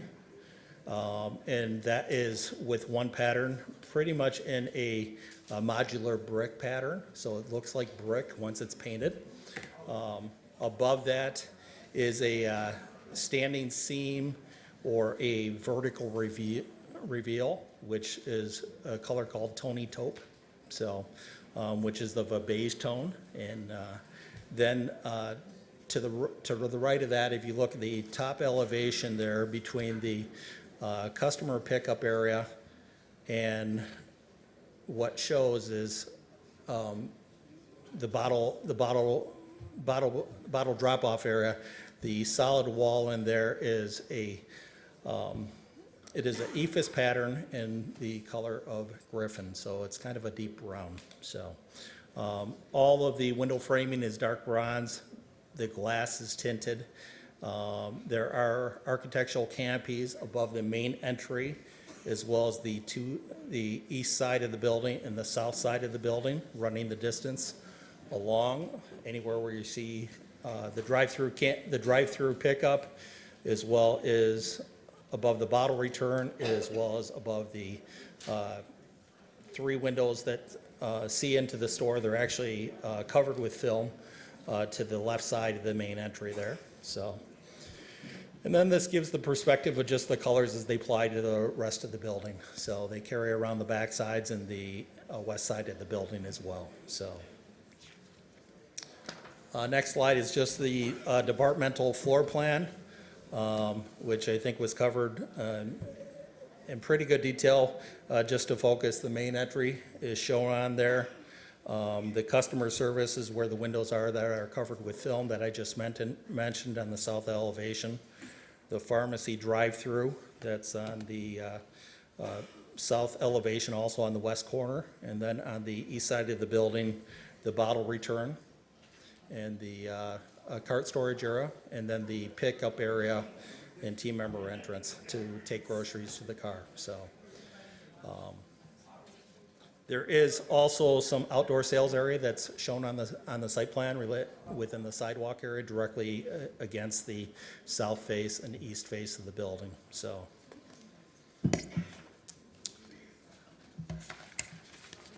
It's just an enlargement of the materials, so you can see those in a little bit closer detail. You can see the 3 different patterns in the precast between the ephes, the brick embossed, and the vertical reveal. So, and then you can see the dark bronze and the window framing, as well as the canopies on the 2 sides of the building. Both the east and south face of the building, they do have articulation. I'm not sure if people pick that up from looking at the rendering, but the wall does offset probably about 10 to 12 feet back, midway down those distances. So it shows up when you look at the site plan pretty well. So. The rear of the building, it shows the seven truck docks, the 2 sound walls that are directly adjacent to the truck docks, as well as the other back-of-house operations that are there that were mentioned. So, and then there's a couple interior slides of the store. Top left slide just kind of shows the perspective of the interior entry and how it's completely open to the overall store, as well as the one to the top right. So when they enter, they'll see all the produce, they'll see the whole store offerings just by coming in. It's pretty impressive when you walk right in and you see the whole store. So And then they have their other components of their bakery and their deli that are rendered here as well. And then next slide just gives the produce, the meat counter, and the pharmacy. So, Folks, please quiet down. Thank you. yeah, go ahead. Yeah, go ahead. Go ahead. Good evening. My name is Crispin Jones. I'm Senior Real Estate Manager for Meyer. And it's good to be here, and it's good to see a large crowd, and we look forward to their comments. Thank you, Mr. Jones. And listening to their comments. I would like to just remind the chair that, as you can see, we have a large team here of professionals. We've spent a number of years on this project, and as Jeffrey mentioned, it's a $60 million project, and I think that it deserves not just your attention, but the audience members' attention. And if we could just get their attention for a few minutes, and we'll let them speak, and we'll take copious notes of all their comments, and we'll be respectful of their comments. Thank you, sir. As many of you know, as Michiganders, Meyer's been in business since 1934. We probably employ about 40,000 Michiganders. This store would employ between 150 to 200 employees. As you may know, the Meyer family is the classic American story, immigrating to this country in 1907 and founding the grocery store in 1934 in Greenville for $334. And now it's a 6-state enterprise. In over 50 million square feet. And the Meyer family is tremendously philanthropic throughout the state. I think we've supported over 50 organizations, charitable organizations in this very community. We also have I'm sure some of the audience members are concerned about not just our investment, but crime and traffic and noise. We do our part for crime. Obviously, we have very sophisticated equipment and cameras throughout the store. We have the ability to turn on and off outside lights to keep our customers and our team members safe. We donate 6% of our net income to charity, which ends up being tens of millions of dollars every year, as long as we have positive results. We support over 200 Little League teams in this state. I think we've given over $80 million to food pantries in our footprint. We believe supporting food security and organizations that support food security reduce crime. Our employees throughout the store, regardless if they're part-time or full-time, are eligible for all full benefits. We have educational scholarships available to our teammates, and it's a wonderful platform to work from. Our president of the store, of Meyer, the president of Meyer, was a pharmacy technician when he graduated from college. I think that there's a couple of site plan items that David didn't pick up on. We have electrical vehicle charging stations on our site for people that choose to use EV cars. That's the electric vehicle charging? Correct. Okay. Yes. We also have organics bins. I know we work with farmers in this state, and we have worked with same farmers for decades, and multiple generations of farmers in this state of Michigan. You name it, we help them manage their crop, grow what's needed and what sells in our store to keep them family farms. There's hundreds of Michigander stories of somebody that started a tortilla chip business and now is in 260 stores. So I hope the audience members will appreciate, Meyer as a corporate citizen and give us the respect this project really deserves, because it's the future of Meyer.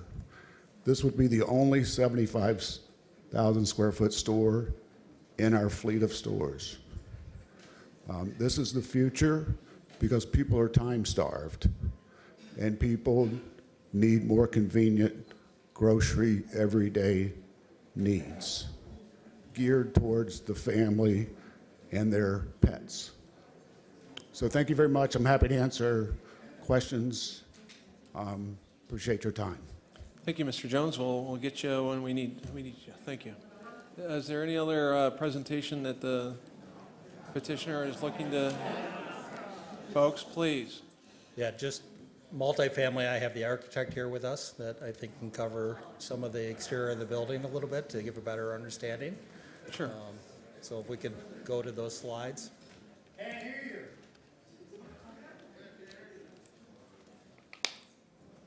All right, go ahead with the multifamily portion.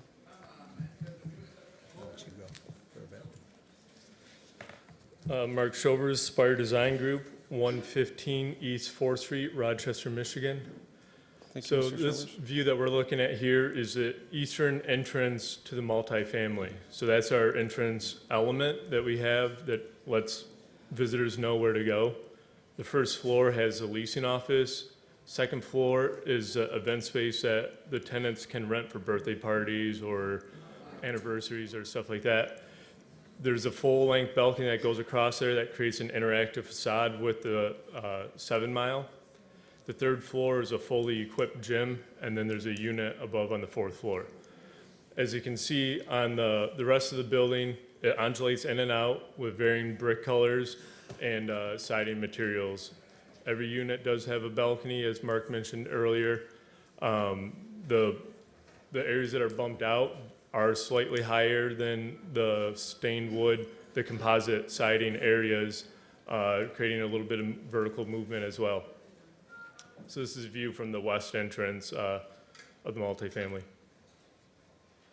Next slide. So here's a close-up view of the leasing office entrance. There's a sitting area, there's bike racks. Also in this area is an automated package center. So it allows UPS, DHL, FedEx, Amazon, whoever's delivering, they'll have access to this. They put the package in the container, it locks, it texts the resident, you have a package to pick up, they go down there, they punch in the code that it gives them in the text, and they get their package. So this is how we can securely get people packages without them being stolen, and also after hours when the leasing office is locked. You can see the balcony a little bit better there as people are in the event space looking out towards 7 Mile. Folks, please. Next slide, please. Here's a view of the courtyard. As you can see, there's a pool, there's canopy areas for people to read or have their lunch in the shade. Just to the left of this view would be where the pool house is and the fenced dog run. There's open grass area for kids to play. There's a couple sitting areas throughout this pathway, and it's also, as you can see, heavily landscaped and screened. Next slide. Here's a view looking from one of those sitting picnic areas towards the pool house and the dog run. First floor plan showing the unit layouts, access points, access to the pool, leasing office, maintenance areas. Next slide. This is the second floor, again showing the unit layouts and the event space in the upper right corner. This is third floor, showing the unit layouts with the gym in the upper right corner towards 7 Mile.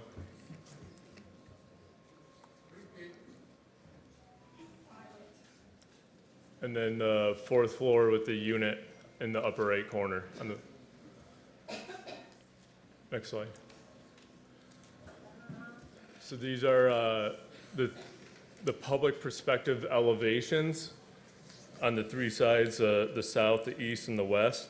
So if we're looking at the material percentages on these faces, masonry covers 73% of it. The rest of it is made up of cement board siding or composite siding. So this whole exterior is maintenance-free. There's no painting, and it's heavily durable materials. The entire first floor is masonry, so we don't have to worry about damage from snow shovels or water issues. These are elevations from the courtyard and the rear of the building. Again, the building as a whole is 63%, even though there's less brick in the courtyard, the building as a whole is 63% masonry. The whole first floor is masonry along with the cement board siding and the composite siding. There is a pool house, and then by the dumpsters, there is a maintenance storage area that would house lawn furniture for the pool and stuff like that, like seasonal storage. Maintenance does have a space inside the building for their daily operations, so this is more like a seasonal storage area. The pool house does have restrooms in it with showers. These are typical 1 and 2 bedroom units. Every unit, again, has a balcony or patio, depending on what floor they're on. This is first floor showing the leasing office and lounge. The U.S. mail is internal. There's also a sitting area up front. So the purpose for that is for kids that are getting picked up by the school bus. They have an indoor space where they can sit and wait for the bus, and the leasing agent can monitor them to make sure that they are safe and secure. And then again, they can, when they get dropped off, they can go in there and wait for their parents to come down and get them. This is the event space is the drawing on the right. Full kitchen. There's movable tables and furniture, so it can be arranged for different events or parties with a restroom. And then the gym is a fully equipped gym on the 3rd floor. Next slide. Just material swatches of the materials proposed. So you have the 2 different bricks, the composite wood grain siding, and then there is the red metal accent at the entrance tower, along with some gray accents at that tower, and then the black metal accents at balconies and copings. A night view of what Meyer will look like, illuminated. A night view looking at the multi-family main entrance. And then a night view from the corner. Thank you, Mr. Schobers. I appreciate that. Is there any other aspect to your presentation, or are we all set? No, we're all set. Thank you. Thank you, sir. Appreciate your presentation. Is there any questions for the petitioner from any of our commissioners? Sure. Mr. Bonjero. I guess just for the Showstack team, did anybody from your team ever engage the neighbors about this project to maybe get some feedback?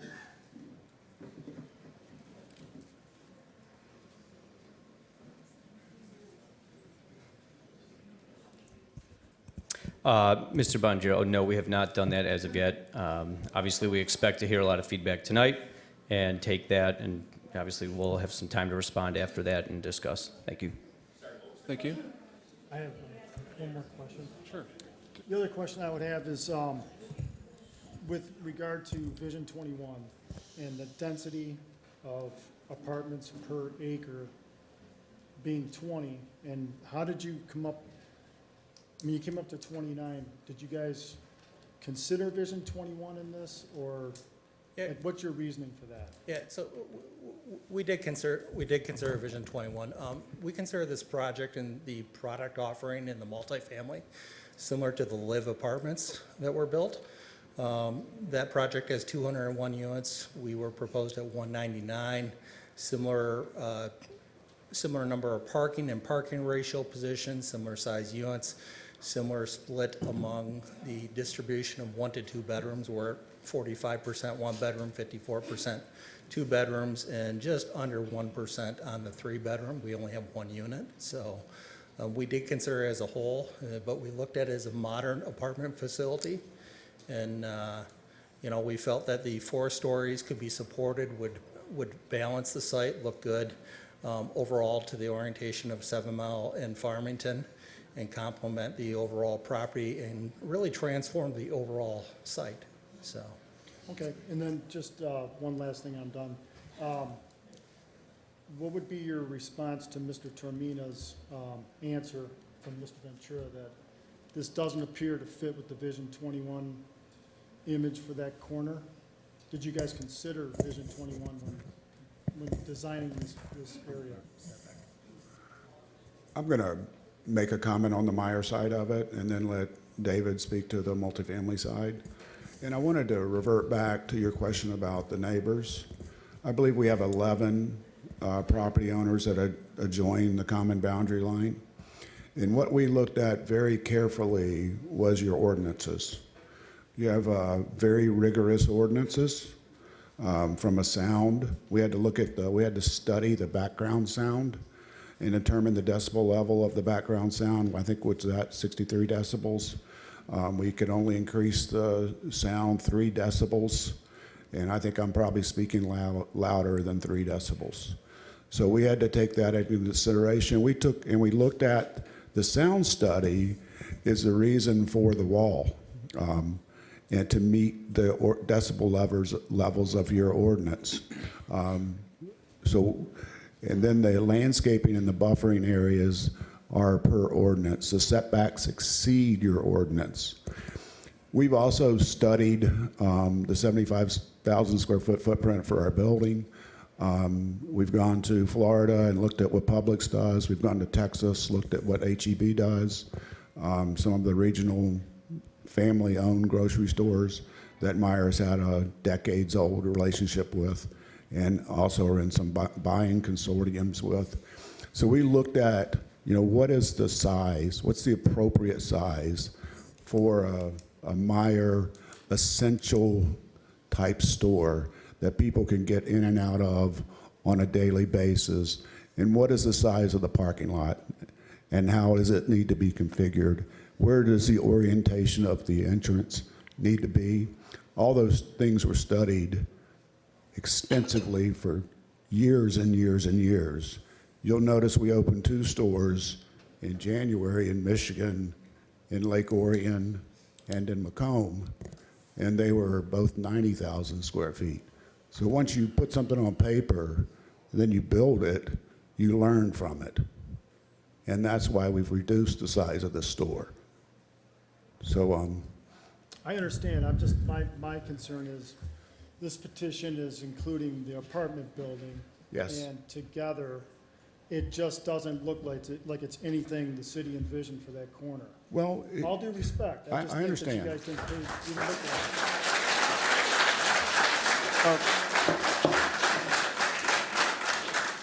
I know you appreciate the comments, but again, it's going to slow the meeting down if we get applause for everything.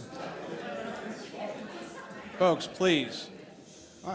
This is a room full of adults. Let's be adults. I think Jeffrey can probably speak to the vision plan because it's a local ordinance and it impacts his property and his family's property that they've owned for, 53 years, I think now. We've certainly looked at other centers. We have some Fresh Times that are more built along your vision plan, and they only work in very, very unique circumstances. Parcel size has an impact, traffic has an impact, walkability of the surrounding area has impacts. This is a car-centric suburban location. Just to be frank, it is. It won't change for 100 more years. So you have to, I think your challenge with the underlying land use permits what we've proposed. Your vision plan is just that, kind of an overlay district. I think it's incumbent upon the city to, is the vision plan achievable, given this location of property? Thank you. Thank you, Mr. Jones. Mr. Bonjero, are you all set? Yeah, okay, yeah, I'm done. Thank you. Any other questions from any of our commissioners? Mr. Long? Thank you. Thanks, Chair. Most Myers are 24 hours. Is it intended for this one to be a 24-hour store? Thank you for that question. Since COVID, we've been operating 6 a.m. to midnight. We do have people in the store after midnight to clean, to stock, to get ready for the next day. I think that was a Fred Meyer initiative. He was always concerned about the third shift worker and the parent that needed to run to the store to get poster board for a project that was due by one of their children the next morning. I think that if we decide to go back to 24 hours, it'll be extremely selective. It wasn't about whether we made money during the night. You guys can laugh and chuckle, but it's the truth. Folks, Mr. Jones, you can talk to us. I would, again, the citizens, we're going to be respectful to listen to every one of them. So I wish they would show the same respect.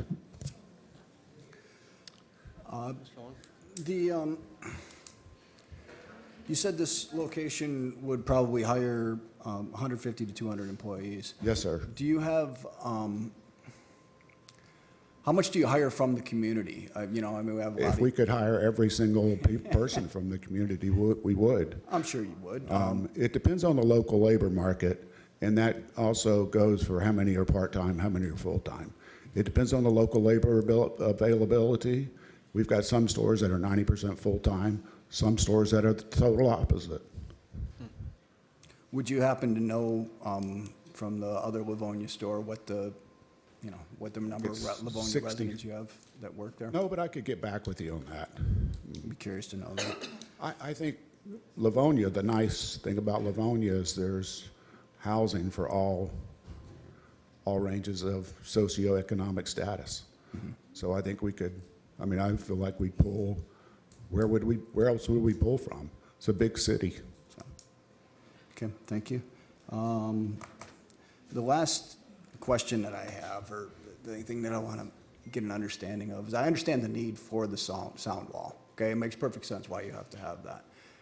The thing that bothers me about the design is it creates this dead area behind it, and it's landscape nice on the drawings, but how is that going to be secured? Yeah, it's a great question. We have to put an open area so we can maintain that kind of, you're calling it a dead zone. We have to have a gap in another area to get to it, to put equipment in there. And I would say to you that we don't like the wall either. It's necessitated by the ordinance, but if we could substitute a berm, substitute a smaller wall with berming and plants on top of a wall, we're all ears as to what could be substituted to help address and meet the ordinance for sound. Thank you. Thank you, Mr. Chair. Thank you, Mr. Long. Any other questions for our petitioner? Mr. Chair, Mr. Caremagno. I've got a couple more questions for Meyer. Your truck parking, I'm assuming they're refrigerated type trucks that run all night? No, No? they do not run all night. What kind of hours do they run? They run the 5 minutes they're parked there to be unloaded. And we have what's called whisper units, where you can shut the diesel engine off while the truck is parked, and there's an electric outlet that you can plug in the refrigerated unit and run it off electricity. Okay, that's good to know. What about let's get in the wall a little bit more. So the wall, I know you don't like it, 20 feet is obtrusive and probably not very welcoming. But what does that do for the sound? Does it echo sound? Does it throw sound in the air? Yeah, What does it do with the sound? It contains the sound and disperses the sound, And I think that's when you see the walls right beside our truck dock, you'll see it on our site plan. It's up in the top left corner. Those walls are capturing the majority of the sound. It's when it dissipates, the sound dissipates out further, that the trees and the walls have to capture it. We could certainly have a sound study, and we can summarize the study and provide it to the city. Okay, but it's probably welcome. Do you have any outdoor display at Meyer? I shop at Meyer occasionally. Yeah, but- there's some, I think we've designated a couple smaller areas on the front near the entrance where we'll put out pumpkins at,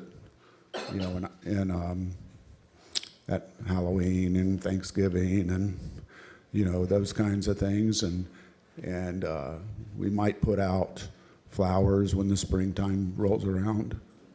So the answer is yes. These centers, it's mainly focused on grocery, so it does not have a garden center.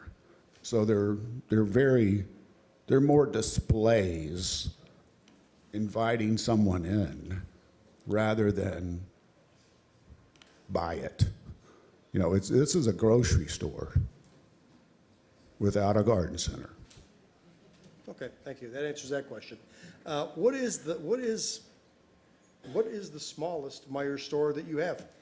Square footage? We've opened 4 very urban stores that I think the smallest one's about 37,000 square feet, but they're very urban.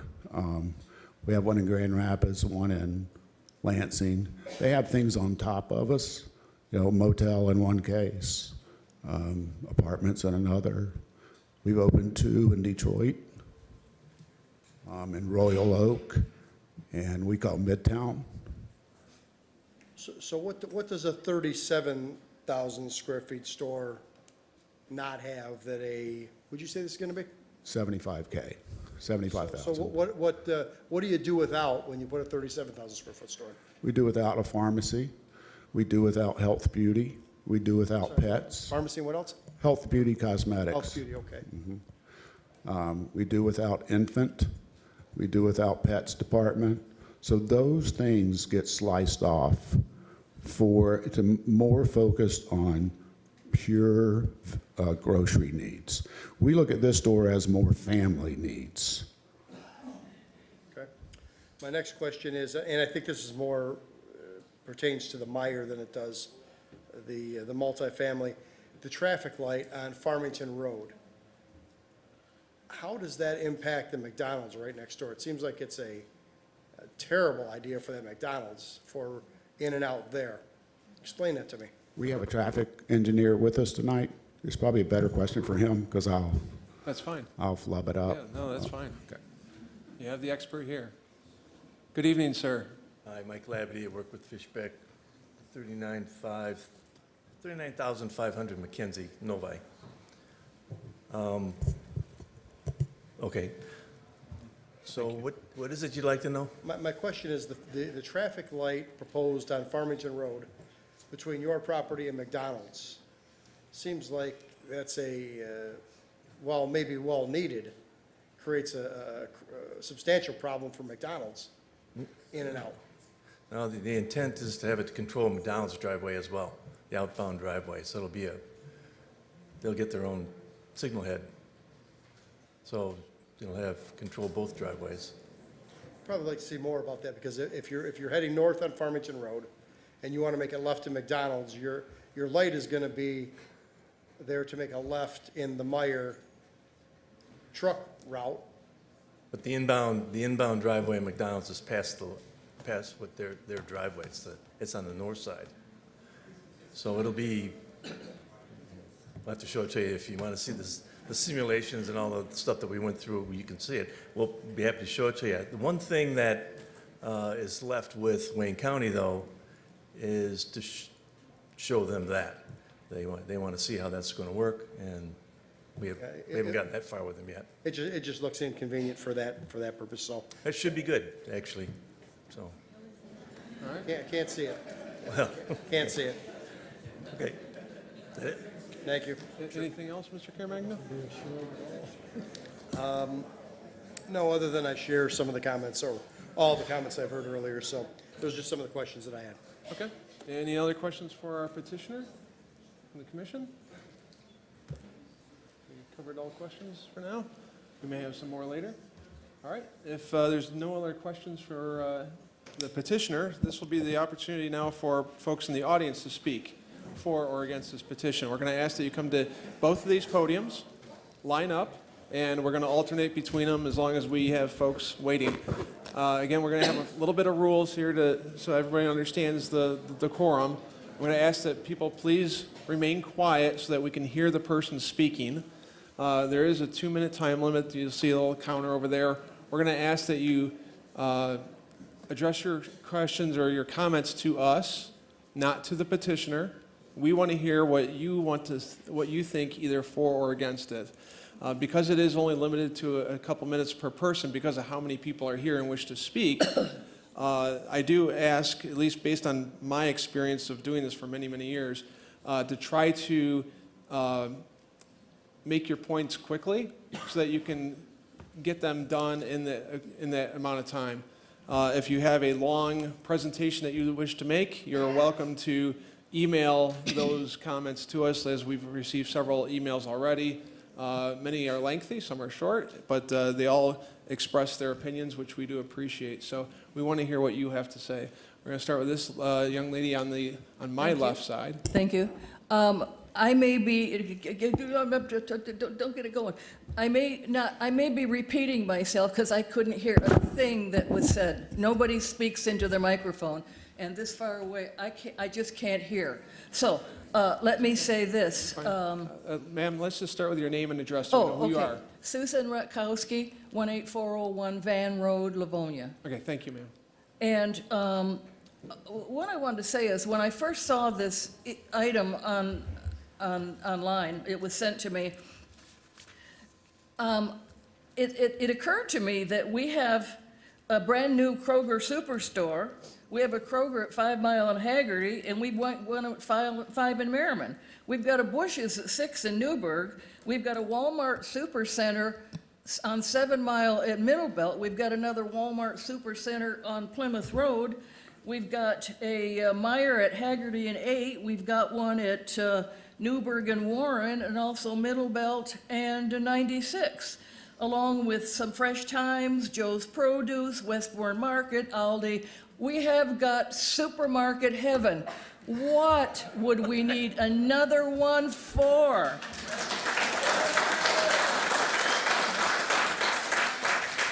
And I would like to say, instead of putting this project in there, why not do some creative thinking? If you've got an apartment where somebody can pay $2,500 for an apartment that they don't own, why not make some homes with creative landscaping? Why not? If you've got $2,500 for an apartment, you've got $2,500 for a condo, and then you've got an investment in the community.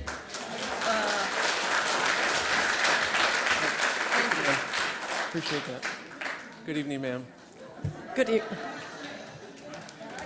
Again, folks, I will just say, again, please, I'm not trying to be disrespectful in any way, but applauding does take away from time from the person speaking and makes it harder for everyone to hear what they're saying. So please, I understand the emotion, but it's not in your favor to keep doing that. It's only slowing things down. Good evening. ma'am. I want to thank them for their presentation. That was very good, and thank you for the history of the corner. I always thought there was a Farmer Jack there, but I guess there wasn't. There was. Oh, there was. Thank you. Yes. A lot of my points were covered in the presentation, and I will try to be very brief. I will start with Meijer. Is this considered a PUD? And what is the benefit to the neighborhood? The particulars of the design impact on the adjacent neighborhood. He mentions having several signs. You got the big sign on Meijer, and then you've got one on Farmington, you got one on 7 Mile, and then there's another one. We are only allowed to have one sign for a garage sale. With that big sign, you don't need more signs that say, come into Meijer. One thing they did not discuss was remediation of vermin. We are going to have more raccoons, because we're going to have dumpsters. We are going to have more rats, and rat is a problem in the city of Livonia. They did mention the noise study. That was very good. Now I would get to, in the parking lot, how many lights are you going to have? Are they going to run 24/7? Is the lighting going to be diffused? And have you driven at 7 Mile in Farmington at 9 o'clock in the evening after the sidewalks have been rolled up? You do not need to be open until midnight. About the apartments, a major issue that has not been mentioned, you talk about a 6-foot wall. The wall that is there already is falling apart. The apartment building is going to be 50 feet tall, and you're putting up a 6-foot wall. What about eroding on the privacy of all of those residents on Whitby? You say there's only 11 houses. Well, it doesn't matter if there's 1 or 100. Their privacy is going to be eroded by the people on the 3rd and 4th floor. All right, ma'am. And also, Ma'am, can you summarize? Pardon? Your 2 minutes are done. Oh, I'm sorry. Can you summarize? I think that's about it, but I think they look like shipping containers and belong in a big city and not in Livonia. Thank you. Thank you very much. Hi, good evening, ma'am. Hi, Heidi Miller, 18951 Irving Street, which would be Zone N2 on your map. We're right across the street. You've said that you're about community, so I wanted to share our community. We have about 14 houses from 7 Mile to Clarita. 6 of those houses have kids, which is about 15 kids altogether. They play. It's such a great street to live on. They are little kids from like 4 or 5 all the way up to, 17. We ride our bikes. We walk up to Ace. We go to Big B and get a hot chocolate in the winter. We go to Wine Castle and get a drink in the evening. We don't need a Meijer there. I worry about traffic, the commute to 7 Mile. Like I work at Schoolcraft, so I just go straight down 7 Mile. I'm sure a lot of people go to the highway. That with 7,000 extra car or traffic or whatever it was, that's gonna be horrendous. I worry about sex trafficking. I mean, it's a big problem in Michigan with my kids right there. That's a concern, having a big store there. I know a lot of predators target stores like that. What else? You say it's for daily needs, but I think we have our daily needs covered. We have pharmacies, CVS, all the grocery stores the other lady mentioned. We get to walk to Ace. I just don't see the need for it, and I don't see what we gain by having it there, besides all the negative things, the sound, the light, traffic, safety, like I said. I think that's about it. Well, thank you very much for your comments. Good evening, sir. I'm Denny Berenson, 20012 Wayne Road in Livonia, in the Deer Creek subdivision, which I am representing as their HOA president and as a spokesman regarding the proposal before you tonight. Thank you. Deer Creek is approximately 1/2 mile from the Kmart site. Deer Creek will be impacted by whatever happens at the Kmart site. We emailed a description of the proposed project to 185 residents. For comparison, we included a summary of the Livonia Vision 2021. Some residents responded to us. Some mailed their suggestions to you.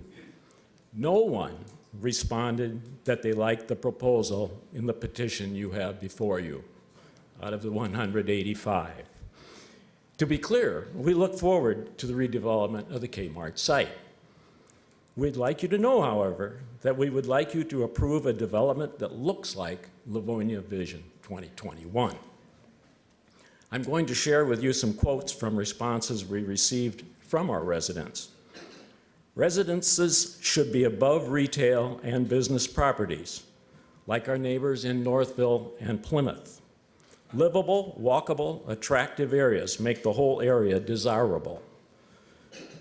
And with a new build, Showstack has the opportunity to build a creative, in contemporary, urban, suburban showpiece.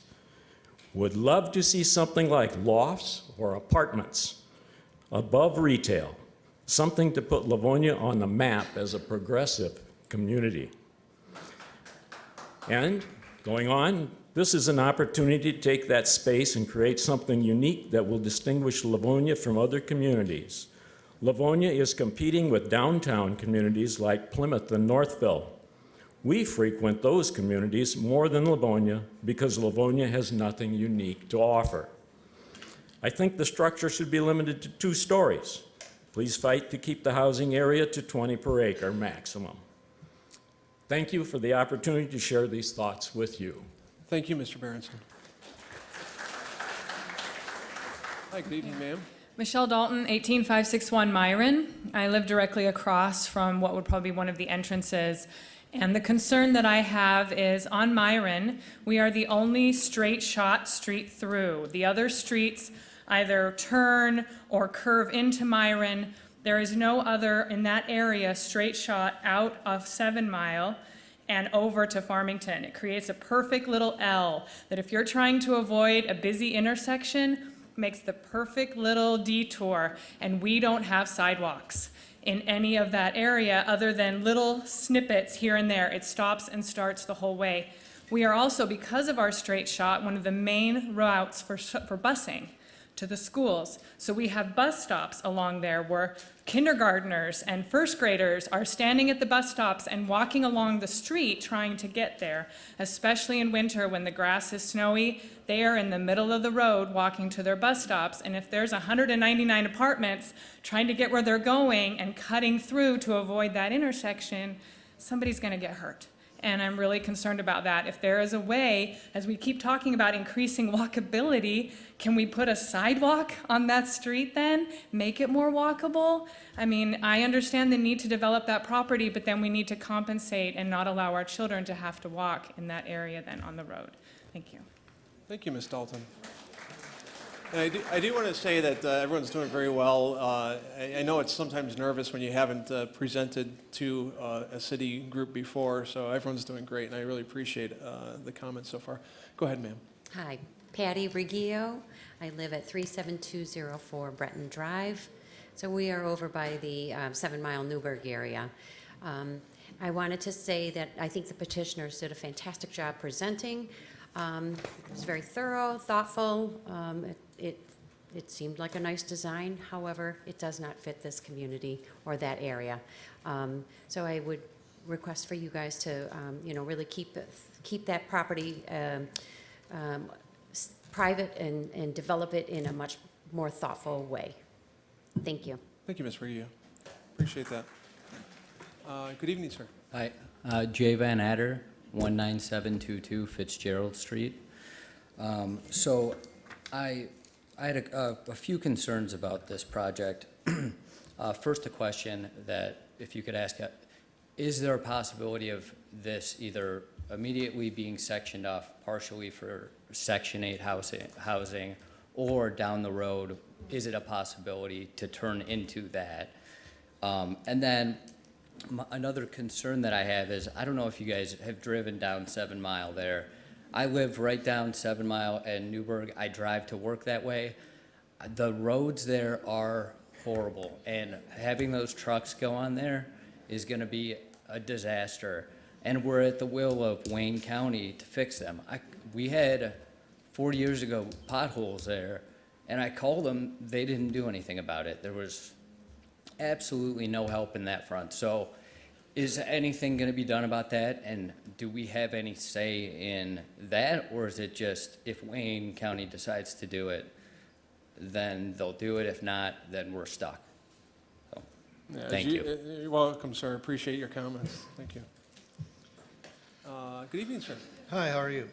Good. My name's Ron Reggio. I live at 37204 Breton in Livonia, between 7 and 8 up Newburgh. Okay. And the city of Livonia, the residents already help out Myers because you have 2 of them in the city of Livonia. We don't need another one. And as far as the apartment building goes, the $2,500 a month income. Let's say nobody can afford that. Let's say people move out quickly. Then what? Then we got a 2-story building that nobody wanted in the first place. 4-story. Or a 4-story building, nobody wanted in the first place. So I'm saying no to this whole project. Okay. Thank you. Thank you, sir. Good evening, ma'am. Hi, good evening. My name is Rola Mackey. I'm on Bristol Street. I just want to say I agree with all the comments before me. I don't want to keep reiterating the same things over and over again. I do want to make it known that this Meyer is the Meyer that was denied at Plymouth because the Plymouth Planning Commissions listened to the people of Plymouth. So I hope that all of you are taking into consideration what everyone here is saying today. I have a question about the petition, if we will be able to obtain a copy of it and where and how. And I would like to know about the traffic survey and how much the traffic light would cost the city. And as far as the Meyer goes, is there any plans for restaurants such as Subway or Cinnabon or Auntie Anne's or anything like that there? And then to quote the petitioner, they said they have a sophisticated equipment for crime. Do they have their own police department or something? And they said that they also are going to plan on hiring 150 to 200 employees, and how many of those will be replaced by self-checkout kiosks and other technology. And as far as the apartments go, a simple Google search will tell you that apartments increase crime, they lower home values, and they have large volume of 911 calls. Does the city plan on hiring more police officers, EMTs, firefighters, and et cetera? And yeah, thank you for listening to me. Thank you, ma'am. Good evening, ma'am. Good evening, Commissioners. My name is Marsha McLean, and I live at 20075 Edgewood Avenue. And I, too, am representing the residents of the Deer Creek subdivision who have seen the plan and do not support what is set before you today. But I have a different request. I'm here to request the financial aspects per the pro forma that was submitted with this proposal. What we would like to look at in particular are the projected costs and expenses, the projected revenue, the projected real estate taxes, and how, and the financial feasibility and sustainability of this project.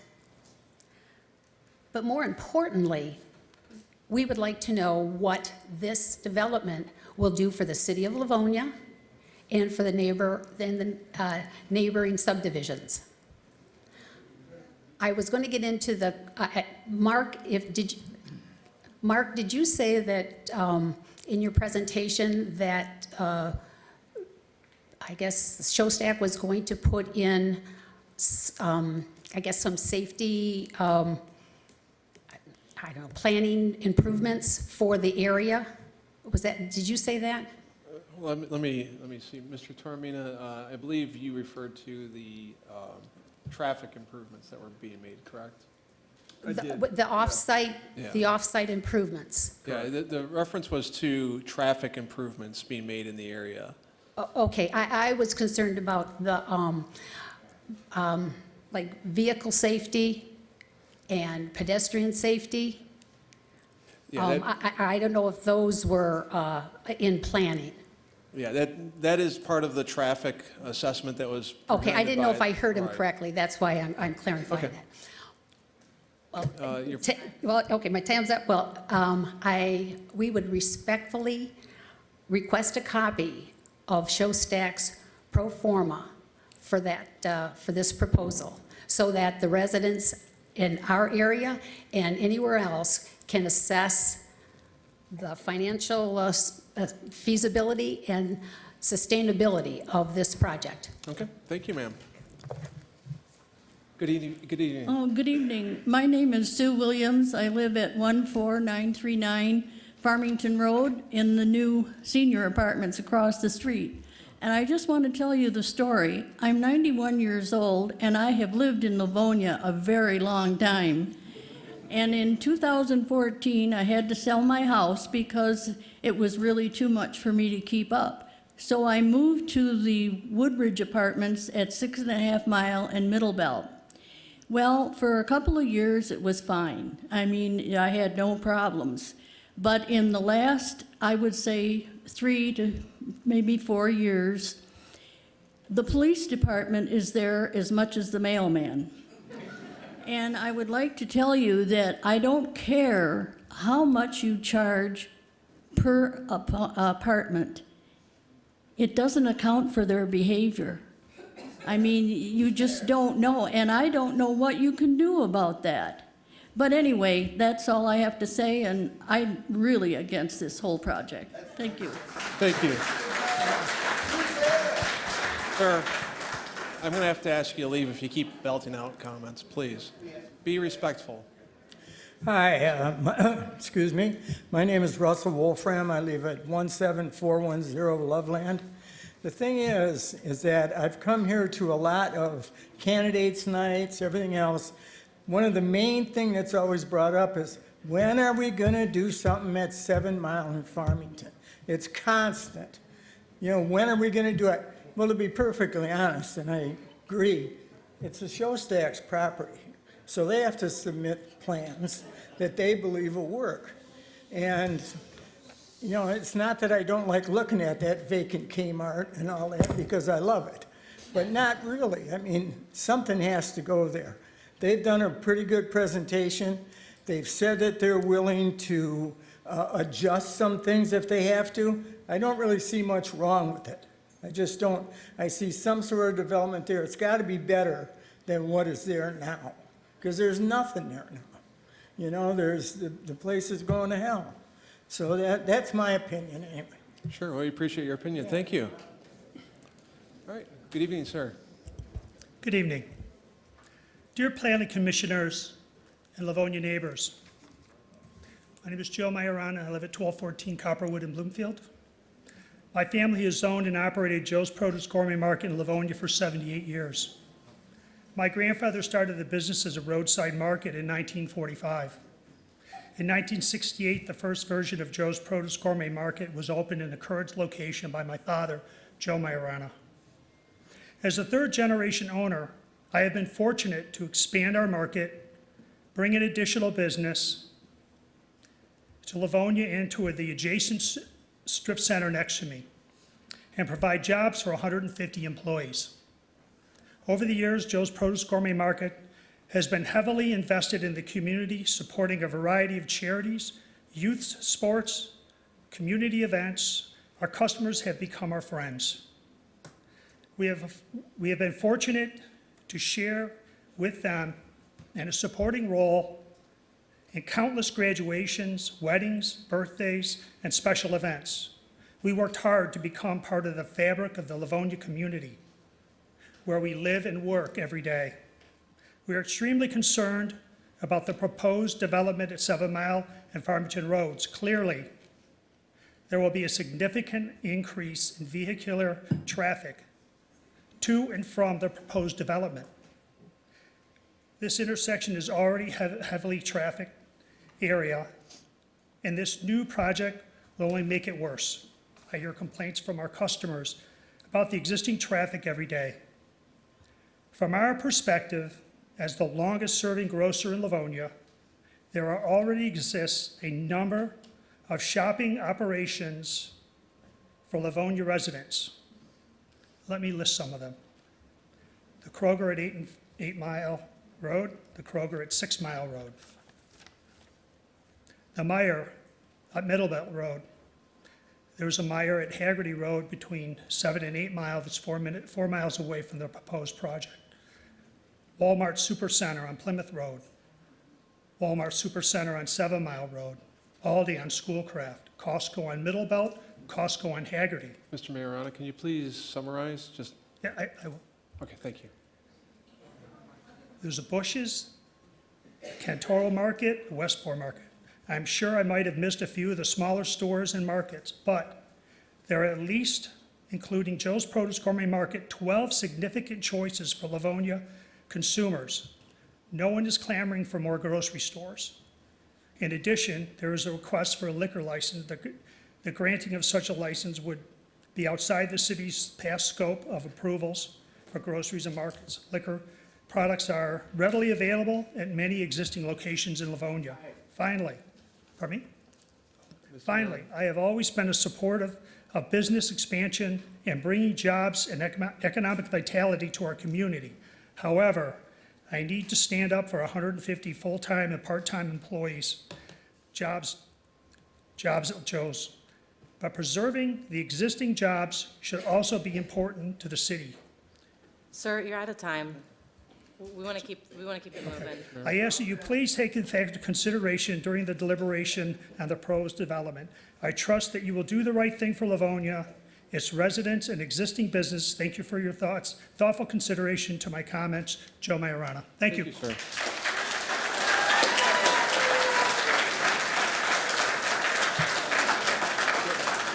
Good evening, sir.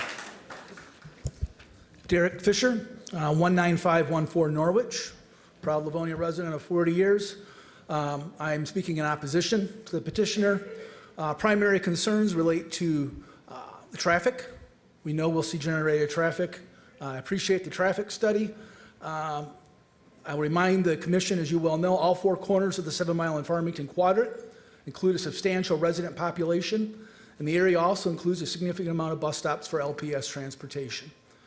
We know we'll most likely need a light at 7 Mile and Norwich and a light at Gable and 7 Mile. Commute is hard enough as it is, and we know the commute is going to be compromised by the residential traffic from the apartment complex, because clearly those are going to be well-to-do people and they're not taking public transportation. Stormwater management is going to be an issue. You have a major tributary to the Rouge River just north of the development.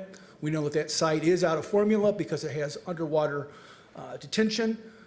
Possibly we may need retention ponds. You need to consider the environmental aspects associated with that. Current infrastructure related to the DTE power grid. We know when we get a mild wind on the north end of Livonia, we lose power for 2 days and we're throwing our groceries out. I will also point out there are 2 Meijer superstores in the area of 8 and Haggerty, Middlebelt, and Schoolcraft. We know where these are at. Do we need a 3rd Meijer in the immediate area? If this development moves forward, that would be 3 Meijer stores within 23 square miles. Google map it, it's a fact. I am very hopeful that as a commission you consider the financial impact on our longtime local merchants that have faithfully served this Livonia community for decades. Mainly Joe's Produce, Livonia Italian Bakery, Wine Castle, and yes, multiple Krogers. They all bring the same wares to the consumer. And while it may seem prudent to jump at this opportunity, we do not want to come with revenue and financial loss for our dedicated merchants and business partners who've been loyal to our community and who have been great partners for this city. Thank you. Thank you, sir. Hi, good evening, sir. Good evening. Bill Nosick, 35453 Brookview, and I'm here to talk about 3 topics. The first one that comes to mind, which is very important to me, is the traffic study. I use 7 Mile every day, and I try to avoid the intersection of 7 Mile and Farmington because it's very dangerous and there's accidents there. And in addition to that, I travel up and down Gill Road. That road, almost on a daily basis, is patrolled by Livonia's finest, and there's a lot of tickets being issued there, and there's accidents. If you take and go down to the fire station at 7 Mile, right across the street from the fire department, there's a baseball stadium. Well, Livonia's finest is there because people are blowing through the red lights and giving traffic. So if you look at that 7 Mile corridor, I would petition that the petitioner opens up that traffic study and looks back at what's going on. Because I question it, was it a desktop study or an actual study? Because if it's an actual study, you have to wonder what's going on in all the other streets and why are the Livonia police frequent visitors of 7 Mile? Is that taken into consideration? Because for me, I lived here a long time and I avoid an intersection. One of the things that could possibly solve the issue is they put a traffic light across there in that vicinity of the Ace Hardware. Going on to my next subject is, there's a lot of talk about the greenways. Well, if you look at this intersection of 7 Mile and Farmington today, it's ugly. Is there going to be irrigation in those greenways to make sure that they are kept green? And we look at the property that the Shostak brothers had at 6 in Newburgh. They didn't have any irrigation at the greenway. So I would want to make sure that we beautify our city. And lastly, is that staffing. I frequent Myers and as well as other places in the state. And one of the biggest issues is customer service. And customer service is dependent upon employees. And it would be good to hear what Myers is going to talk about is how are they going to staff another store when you take and hear people chronically talking about shortage of staff at Ayton, Haggerty, Schoolcraft, and Middlebelt. They talked about they're going to hire 150 to 200 people. Well, it'd be good to understand how they're going to do that. And then lastly is... Sir, your 2 minutes is kind of... Oh, I'm sorry. Okay, lastly is how are those Myers employees going to afford a $250, $2,500 rather? So I would want, but more importantly, my whole person come here is opening up that traffic study so that I can travel safely down 7 Mile. Got it. Thank you, sir. Appreciate your comments. Yep. Good evening, sir. Good evening, Joe Gilligan, 19560 Fitzgerald Street. And when I first heard of that, there was going to be development, possible development on 7 in Farmington, I was like, oh, good. We could have something as not much of an eyesore like the other corner on 7 in Farmington. But I digress on that. But anyway, I appreciate the presentation that was brought forward, and I love to see all the details, but I just personally don't see how this would fit in Livonia. It just, I mean, $2,500 a month for an apartment, I mean, I can't afford that. None of my friends in my generation can afford something like that. And I just feel like something more creative, something new and exciting should be in that space. I mean, something similar to like Rust Belt Market in Ferndale, or shared kitchen space for entrepreneurs of something like that. I just don't see how this would fit Livonia. And just hearing from the comments from everyone else earlier, I full-heartedly agree with most of everyone that's sharing their experience and information that they're presenting here. And quite frankly, I think this is not the direction that Livonia should be going in. Thank you.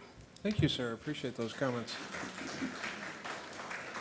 Welcome back, sir. Yes, I'm back. You are in the right place.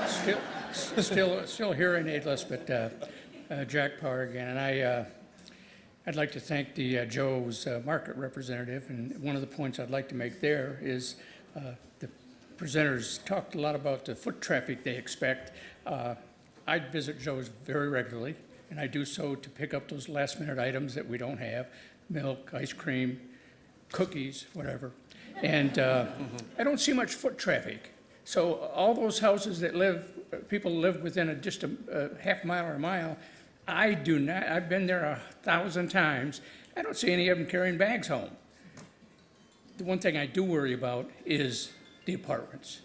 I'm in the real estate business, and I kind of specialize in residential. I have seen the residential development of new projects scattered around the city go just like that. Lombardo and several of the different ones, and they sell fast, they sell for good money, they get good people in there.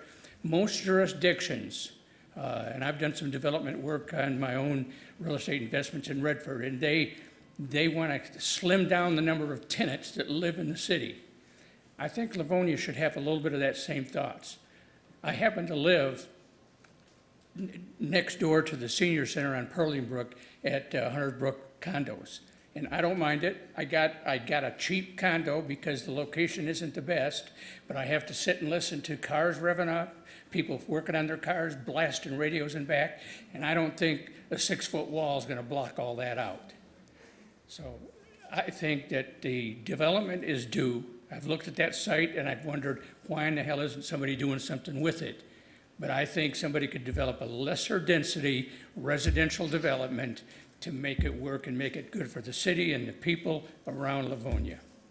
Thank you very much, Mr. Parr. Good evening, sir. Sure. Mike Gretsch, 15136 Arden Street. I live in a house, but before I lived in a house, I lived in an apartment. I'm a software engineer at General Motors. I'm educated. I'm moving up in my career, and in an apartment, I met plenty of smart, great people. Mr. Gretsch, Yes. can you talk to us? Great people live in apartments. There's a lot of assumptions being spread that it's going to lead to crime. It's going to bring in those people. I'm not sure who those people are, but when I hear that kind of language, it is concerning. Livonia, we can welcome people from all different walks of life. Not everyone has a family. Some people are older. Some people are younger. There's room for everyone. There's room to support everyone in the language, those people, them people, they people. That's concerning, and everyone who wants to live in Livonia should be able to live in Livonia. Equal opportunity, equal housing, those are the things this country was founded on. And again, Mr. Gretsch. okay, and then one more. In regard, Long in Bonjero, I hear talks about Vision 21, looked over Vision 21. It's great. If you want Vision 21 to happen, why don't we have codes and ordinances that are going to bring us there? Thank you very much, Mr. Gretsch. Good evening, sir. Hi there. Chris Beers, 19448 Stamford Drive, Livonia, Michigan, 48152. I'm a homeowner and a board member in Windridge Village subdivision. My house actually backs right up to the property where the walls will be going in and the apartment complexes are. First off, Showstack hasn't had a very good reputation of maintaining that property at all. I understand that there's nobody in there, there's not a paying tenant, but if I move out of my house and I leave it to the, grass to grow as high as the car, park a Buick in the front lawn, let my animals run crazy, that's happening there. There are animals in the back. I've chased away illegal dumpers back there. I got threatened to be run over by a box truck who was throwing garbage in the well there. The gang graffiti that's been sprayed on the back of the building, I stare right at it. Every night I can hear when kids are in the back there. 20-foot wall's not gonna change it for me. 100% of my constituents in my subdivision and even from Deer Creek are adamantly against this. We'll find a couple of them, but most everybody is absolutely against this. Like everybody's been saying about traffic, we're all pulling out of my subdivision onto 7 Mile. I mean, that's a good way to give your life right there. There's been many bad accidents, and now you're gonna put another stoplight in there, and then Gill Road, and then he was talking earlier about a bus stop. All of our kids had to go to the 7 Mile to get on the bus. Is the bus gonna pull into that apartment complex to accommodate everybody who's coming in there? It's gonna slow traffic down. It's going to wreck the roads that we already have. And real quick, because I only have 10 seconds. Sure. The one thing I saw today when I came home from work was a thing on my door.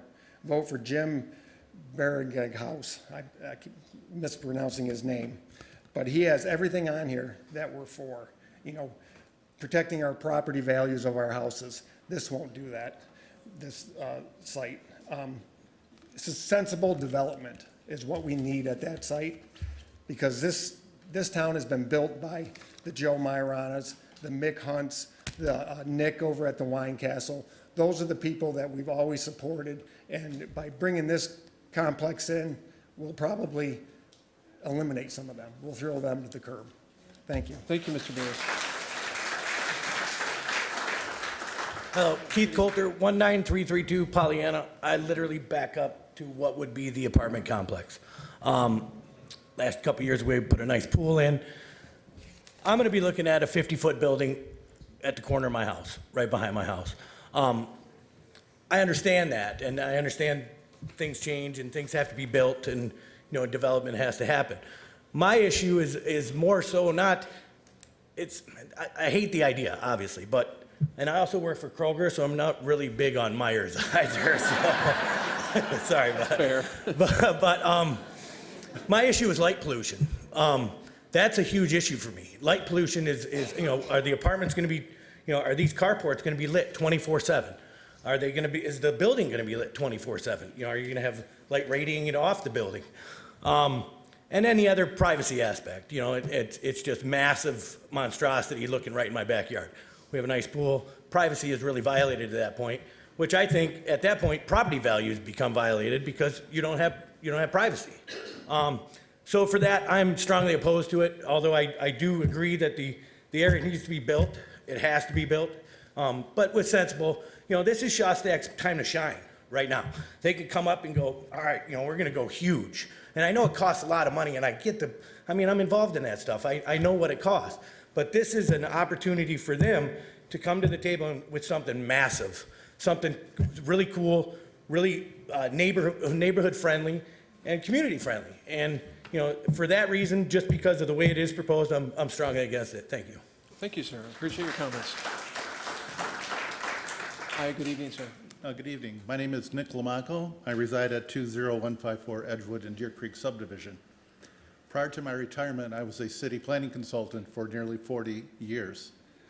I recommend that you deny the waiver use approval as proposed. I believe Livonia deserves better than what's being presented this evening. My objection is centered on the 4-story, 199-unit multiple-family development as part of this on only 6.81 acres. A density of 29.22 units is excessive in my judgment for that property. It's not representative of context-sensitive design. The multiple-family project would negatively impact the single-family homeowners who live immediately to its north and west. The scale of the project would impact privacy. The building height, 50 feet, with setbacks of only 91 feet and 103 feet, aren't appropriate. The project's highly stylized urban character is better suited to the city's traveled commercial corridors. We currently have an example of this along Haggerty. It might even be appropriate for the former Livonia Mall property. It's not a good option as a transitional land use to buffer homes from a neighborhood grocery store. Additionally, I object to the certain characteristics of the project design. The density is too severe for the site's acreage and configuration. There's too much impervious surface area. It's excessive. Over half the parking spaces found at the north end of the property at design are too distant from the units themselves, and I believe they won't be very well utilized. Lastly, some comments related to the master plan. It's a stated development objective of the city's master plan for housing and neighborhoods to, quote, support a system of organized land use to provide greater choices where new and redevelopment areas respect existing neighborhoods. This proposal does not meet that objective. The project area is classified as a mixed development center, intended to be an integrated, higher-density mixed-use core of activity, addressing walkability of neighborhoods and to create gathering places. That's not what this project is. This project really is separate two independent projects connected by one 5-foot pedestrian sidewalk and one cross-access easement. Mr. Lamanco, can you summarize? Or- In conclusion, support your master plan. Okay, thank you, sir. Appreciate that.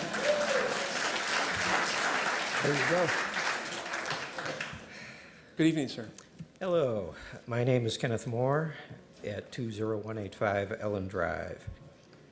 Luckily, many of the aspects or notes on my sheet have been crossed off by earlier speakers, so I'll get down to the last three. One is Live Apartments was brought up as an example of what they were trying to do here. When I had looked up Live Apartments earlier today, I saw it was a 3-story complex that was totally surrounded by commercial property. This, what they're presenting, is a 4-story that is not surrounded by commercial property. It's hovering over the top of a residential neighborhood. This does not seem appropriate, and I believe limiting them to 2 stories would be more in line. In regards to Myers, I had noticed they had one main entry and exit defined. while there were several smaller exits that most people would probably not be aware of, I wondered in today's environment of mass shootings if having just one known area to get out of a store is really a wise thing. And the last thing brought up was several traffic lights being added. And I'm wondering, have traffic circles been considered? Okay. I think you know the popularity of that. Thank you. For some reason, Michigan really does not like those. All right, folks, settle down a little bit. Thank you. Good evening, sir. My name is Ed Sewer, 19001 Westmore. The first time I ever seen the Livonia master plan, this Project 21, I was pretty excited about it. When I seen the presentation today, is the plan still relevant? Because it doesn't match that plan at all. I agree with everybody that spoke before me. In fact, I don't think I heard one person support the plan yet. So I think you should, well, okay, I didn't listen to It's them. okay. So I agree with everybody, what they had said earlier. I guess one thing that I would like to comment on is, which everybody has commented on, the traffic. When there are accidents, the streets that are near those, a lot of them don't have sidewalks. So a lot of the cars zoom through the area. So, and there's a lot of children in there. So it's definitely not safe. I think you should go back to the plan, support small business, housing. I like the idea of housing, but not what was proposed. Some social areas, just like in the plan, with a lot of bike use. Another thing that I wanted to say, because we spoke about noise and studies, I think we have great police support. However, I wanted to ask, did they do a study on the current enforcement of noise? Because I live in the area and there's noise all night long now. And I would expect that those trucks would probably be running late at night to stock. So it's not going to get any better. Just trying to hit on some other things. And if they had a good design, I don't think we would have to worry about buffers. Okay, thank you. Thank you for your comments, sir. Hi, good evening, ma'am. Hi, good evening, Commissioners, and thank you for this long meeting. We've heard a lot of voice tonight for the petition, and we've heard a lot of concerned residents speaking up for many points, which we hope you take into consideration. My name is Susan Ahn. I live at 19343 Whitby Drive. That's in the Windridge subdivision. One point I needed clarification on relative to the traffic improvement study. Did I hear that this study was conducted without consideration for Windridge traffic and the residents going into and out of Windridge Village? I can't get into the specifics of it. I want to give you the time to make your points, but so I don't want to get back and forth with Okay, question and so answer. what I'm concerned about is that is taken in consideration, as there are 1,200 homes in our community, and that is a key entrance point for, there are only 2 into Windridge, and that's one of them. So please take that into consideration. Secondly, I want to roll this back up to the 40,000-foot level and really say, I'm a believer in Vision 2021. And I'm very excited when I read mixed development centers should be redeveloped into higher density, mixed use cores of activity addressing residents' desire for walkable neighborhoods and to create gathering spaces. I took a little offense to the Meyer gentleman's reference, and he did say he felt that that vision was unachievable. We have a families first community, and there are families surrounding that property. I really believe we need and owe it to our community to really work toward that vision and to have this petition show where it shows compliance to it. And finally, a 4-story apartment building will tower over anything within miles of our community. I'd like to know, are there any other developments 3 stories high in Livonia that are parked right in the middle of residential areas? Please consider that. Thank you. Thank you, Ms. Emmons. Hi, good evening, sir. Good evening. My name is Mike Polis. I live at 19658 Norwich in Windridge Village. Most of the things I wanted to talk about have certainly been repeated again and again. And even now, the one that I want to talk about. It would be horrendous to approve a 4-story building close to that Windridge Village subdivision. There was some talk of loss of privacy. It would be extraordinary. Uncomfortable for every home there and other homes. As was just said, there is no other building 4 stories high or even 3 stories high in the area. So I do not understand how this could be approved in the location that it is. Thank you. Thank you, Mr. Fuller. Good evening, sir. Good evening. My name is Tom Earl. I live at 31545 Pembroke Street. Been here about 50 years or so. I like the city. I want it to be successful. I looked at the property today. I measured it. I know that the 2 buildings take up 167 square feet of retail at that one point. And I understand that they want to do this high rise. First of all, I'm against a high rise in a neighborhood of basically 2-floor homes. I think would be far better if the living space in this area was 2 stories high. However, another point, my uncle from my wife's side used to go to the Walgreens. Why did he go to Walgreens to buy his food? Because he had a hard time walking. And at one time they had frozen food, they had a variety of things that older gentlemen who lived by themselves could buy, heat up in the microwave, and take care of it. Now, I'm not suggesting that we put a Walgreens on every corner and ask them to have food again.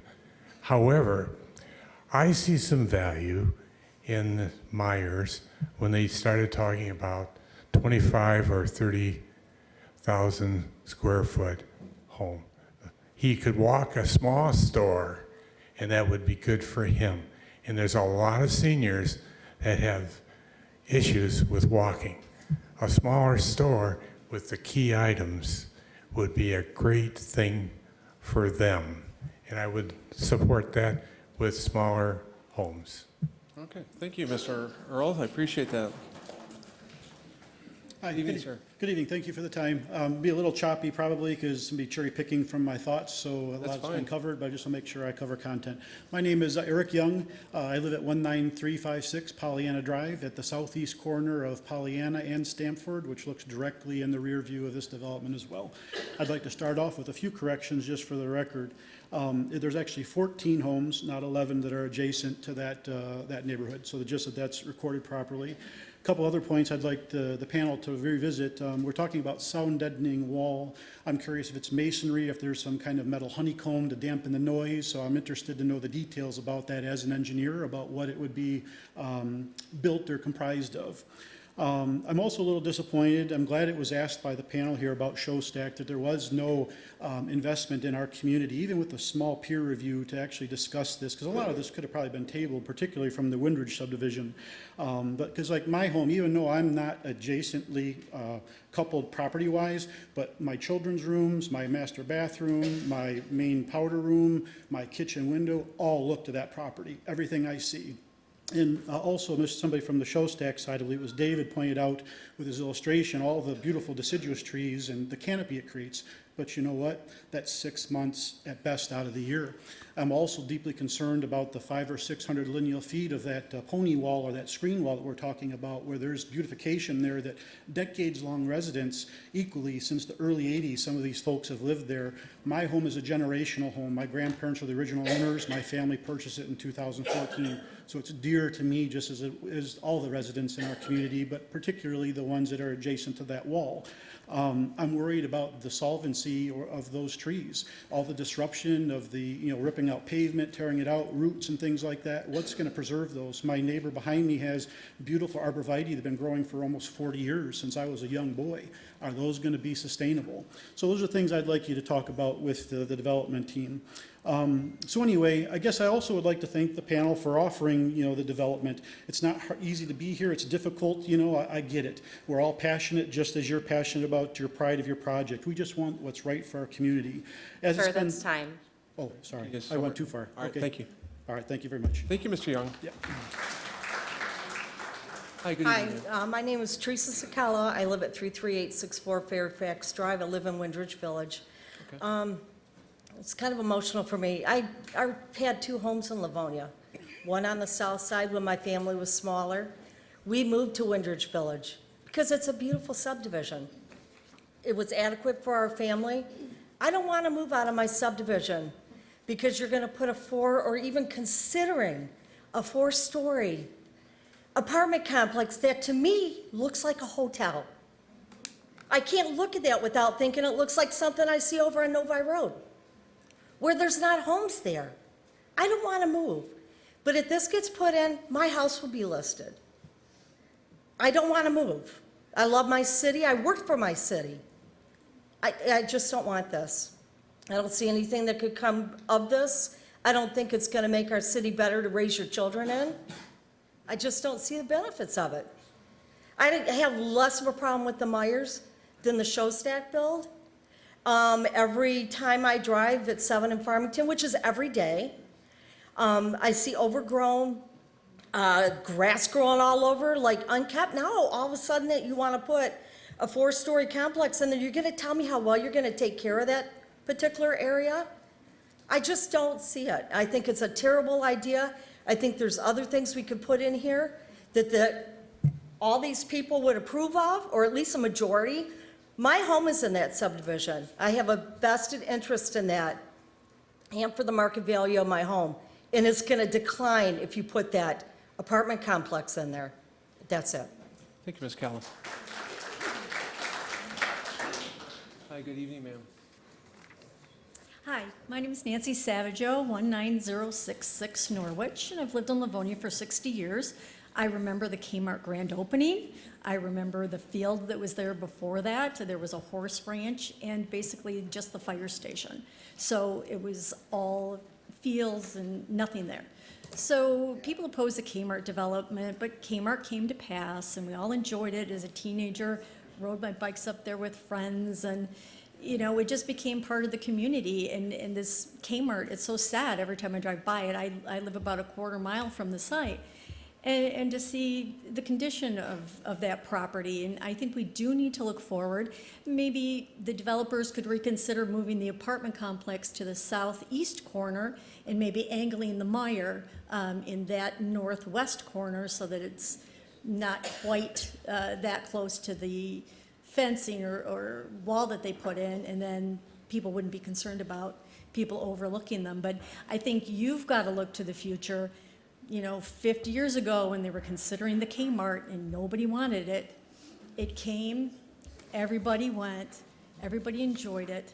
And I think if you can build a Meyer and somehow situate the housing so that existing homeowners are happier with it, then I think that's a good compromise for everybody and a good use for the community and a relief from that eyesore. Because if I were driving by here hoping to purchase a home from some of the people who want to sell their homes, I drive by that and keep going.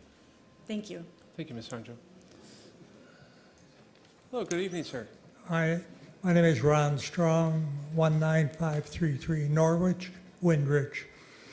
I've listened to all my neighbors speak, and I'm very hard of hearing, but I could hear them.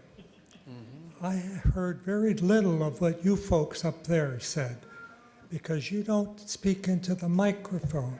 You look elsewhere and you talk there, but the microphone's there. Try to remember to speak in here. Definitely, thank you. Okay? And I'm against both of these proposals. Thank you. Thank you, sir, for your comments. Good evening, sir. Good evening. My name is Bob Christensen. I live at 19376 Stamford. I'm one of the guys. I'm where the wall goes from north, south to east, west. I'm the first one with the big backyard right up to that, whatever it's going to be. And I can tell you that if you get above about 15 or 20 feet, I don't care how many trees they put there, they're going to be right over those trees right into my backyard. What's more, I've got a daughter who lives 3 houses away from me, also on the wall. And I was discussing this with my neighbors the other day out in the front, and one of the bike riders that comes through the neighborhood often stopped to show us a thing on his phone. There'd just been a rollover accident at 7 in Farmington. And I thought, my goodness, are we going to have less traffic, less rollover accidents, less vehicles driving at high speed down 7 Mile Road so they can make the light at Gill? Let's think about this and do the right thing. Thank you very much. Thank you, sir. There's nobody over there. Good evening, sir. Hi, my name is Andy Midas. I live at 34008 Fairfax. It's in Windridge Village. I've looked at the review of the Livonia 21 master plan. I've looked at the map for redevelopment there. You basically have 4 sites. You've got the Plymouth and Middlebelt site, you've got the Civic Center site, you've got the 7 in Middlebelt site, and you've got the 7 in Farmington site. Those are 4 sites, and you have limited opportunities, given the size of those sites, to I guess, get your future land use plan created.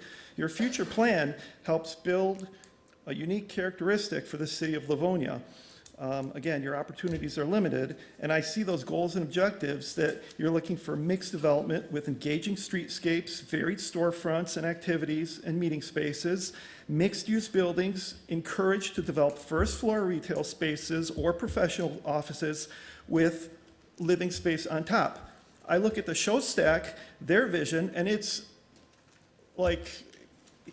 a great example of maximizing your return on investment. There's no consideration for really the community that I live in. They have, this 4-story, 50-foot apartment block, and it not only impacts those 12, 14 houses, whatever the number is, it's more than the 11 that they say, but it also affects the houses that are directly across the street from those, because they're looking, and you can see all those lights, you can see all the activity.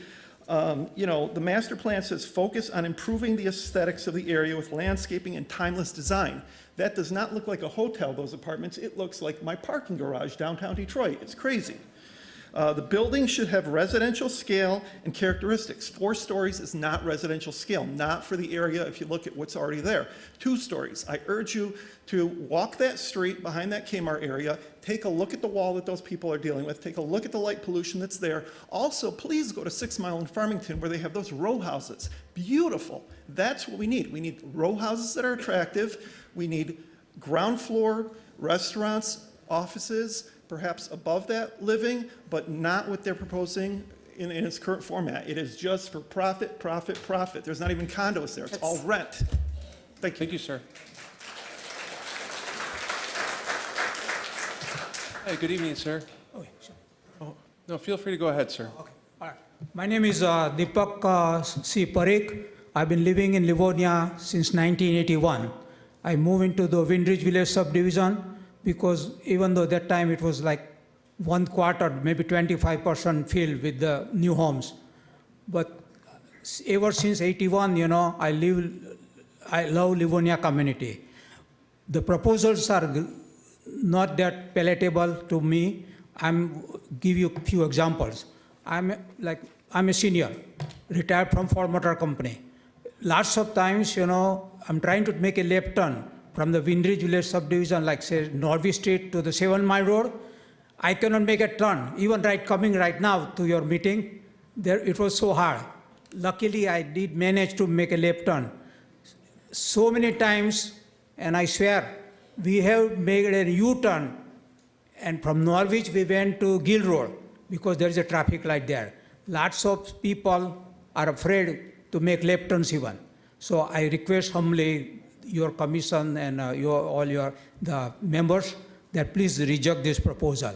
Another thing that I like to suggest, that this 4-story apartment building, with, let's say, 199, let's say 200 apartments, each one of these families might have one, even two vehicles.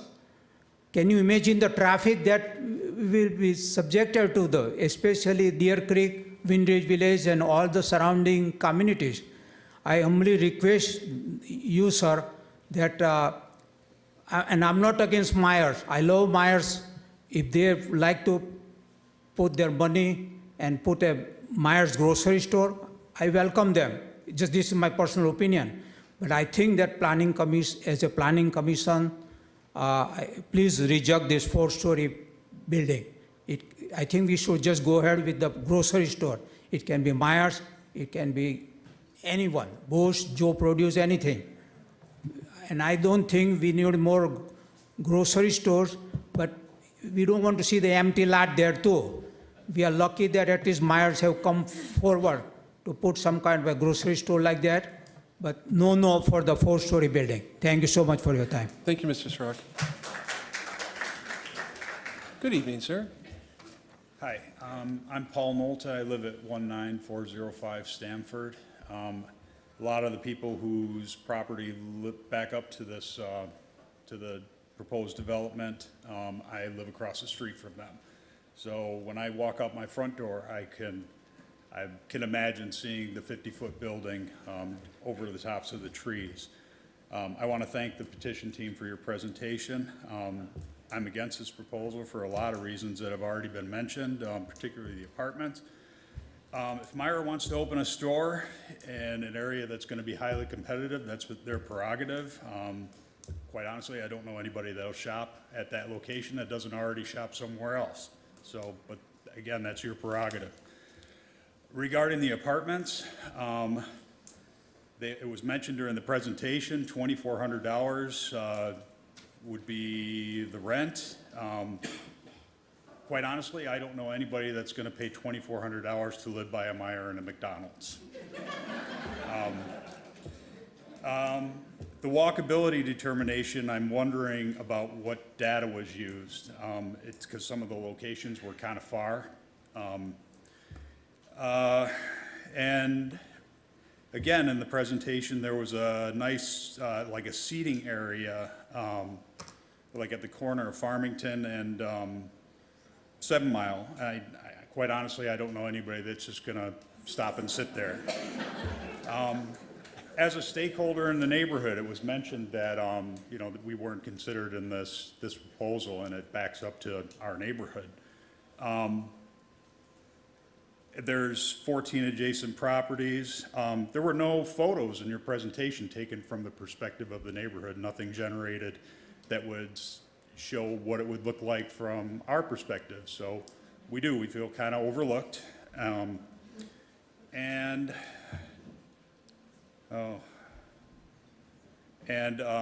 see the traffic and the additional people as a major issue.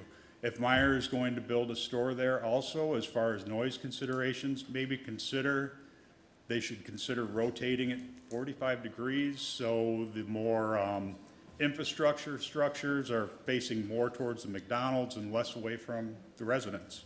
Thank you. Thank you, Mr. Nolta. Good evening, sir. Good evening. My name is Mark Bebko. I live at 19036 Fillmore Street. I am the resident who lives absolutely the closest to the intersection of Farmington and 7 Mile. As such, I am subject to looking at the backside of Big Burger. That was my choice. I accept it. When my arborvitaes get tall enough, that vision will go away. However, I don't think my arborvitaes are ever going to get tall enough to not see the sign that's going to be lit up across the street as I look over the top of Wine Castle. Now, I will tell you, given that I sit outside at the early hours of the morning, there is plenty of traffic already traveling up and down 7 Mile in Farmington. We don't need another 7,700 odd number of cars driving up and down the area. There's a lovely Pizza Hut that just got put next door to me. Those drivers will be driving up down our streets right here in our neighborhood and sacrificing our children here shortly. If you've never been a Pizza Hut driver, you should know better. That's what's going to happen. What's going to happen is a lot of those cars, and what I hear is a real poor traffic study, are going to be cutting over the street, coming up Fillmore, just like they do right now today, except for the fact that I expect it to be 2 and 3 times as bad. I expect the light pollution to be significantly worse. And lastly, as we've heard from both representatives from Joe's Produce and other residents, we have plenty of options. Kroger just up at 8 Mile has just redeveloped that new plaza, and where the development needs to happen is at 8 Mile in Farmington, where the Kroger Plaza is. That plaza is disaster. And we all know that the Sears at 7 Mile and Middle Belt in that area, that should be where, if you're going to consider putting an apartment complex or something of that nature that's like this, and I realize Myers is going to move next door to Walmart, that's where it goes. There's plenty of other buildings in that area of height and size and so forth. That's where those belong. Thank you, I appreciate it. Thank you, Mr. Pepco. Hi, good evening, sir. Good evening, Commissioners. My name is Roger Stacy. I live at 19474 Pollyanna Drive, resident of 37 years in Livonia, 50 years in construction. At one time, I was the first project manager for the Plymouth Road redevelopment project back in the 90s, so I'm very familiar with Livonia. Anyhow, I'm not going to try to go over a previous comment very eloquently and thoroughly by the prior speakers, but I did bring with me a prop today, a simple little pebble. There's a saying that if you drop a pebble into a stream, you forever change the character of that stream. We're asking, don't let this project be that pebble. Thank you. Thank you, Mr. Stacy. Hi, good evening, sir. Good evening. My name is Brian Connor. I live at 33895 Gable. Unlike the others whose wall back up to the proposed development, I actually also back up to the already occupied businesses on 7 Mile, the Chinese restaurant, the spa, everything right there. The 5 a.m. noise from those 4 businesses with garbage trucks, deliveries, is right into our master bathroom. And 5 a.m., 3 days a week, you've got the noise. If you add in the grocery store, a 4-story, 199-unit apartment complex is going to bring an immense amount of garbage that's going to require early morning, late night garbage removal. The noise alone is going to be very, very challenging to those who border this development. I agree with many things said tonight. The property value is very important to me. It's a concern of mine. I have nothing to back up other than the fact that it's just a concern. But the noise, the light pollution, the traffic, we had a pretty bad accident in our subdivision about a year ago with a young driver, 2 houses in, right off of the entrance to our sub. And when you rush people, when you create that volume around their homes, and they're running late to school in the morning, or they're trying to get a kid from school to hockey practice, child to cheerleading, whatever it is, people are going to try and move a little bit quicker. I worry about how that impacts our inner neighborhood. 7 Mile and Farmington, things are going to happen. But if you have people rushing through our streets in our neighborhood because they were delayed 5 minutes at 7 in Farmington, you're going to create more issues inside of our neighborhood as well. Just a couple things that I didn't hear get put up yet, but I think are very important. So thank you. Thank you, Mr. Connor. Hi, good evening, sir. Good evening. My name is Tim Kilroy. I live at 20148 Stamford Drive, Livonia. I'd like to lend my voice in opposition to this plan. I cannot imagine the sleepless nights they're having worrying about a 4-story apartment building, looking down into their bedrooms, their bathrooms, their powder rooms, and so forth, walking out on the deck, having someone sitting up there looking down at them. Then you want to put a Meijer next door to it that's going to sell alcohol. I mean, come on. So I want to lend my voice to that. Also, if I want to go to Myers, I can go to the one at 8 Mile and Haggerty, but I don't. And the reason why I don't is because that intersection is a disaster. And now the disaster has moved to 7 Mile and Haggerty, where you now have 8 traffic lights between Newburgh and Haggerty. So now you want to, thank you. So now you want to put 2 more traffic lights at 7 Mile and Farmington to handle this traffic. Most of the time you're sitting there idling and blowing off the gas fumes from your car, your ICE engine. And that's going to be more pollution in the air for the residents who live there and want to go out on their deck and enjoy an evening. And I don't think the gentleman from Meyer truly understood Mr.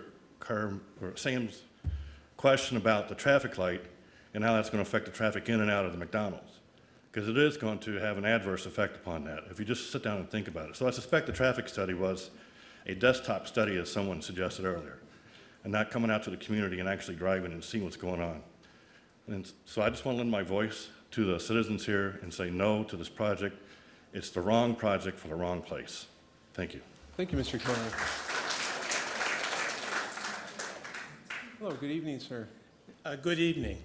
Jeff Monteith, 19498 Pollyanna. I've lived there for 43 years. We were there when Farmer Jack was there, which they did have traffic and noise, delivering and also picking up. Here's the question I have. There's 6 of you on the commission, 3 staff members, $2,500 for an apartment complex. Who of the 9 is going to put money down to live there? Thank you. Thank you, sir. Good evening, sir.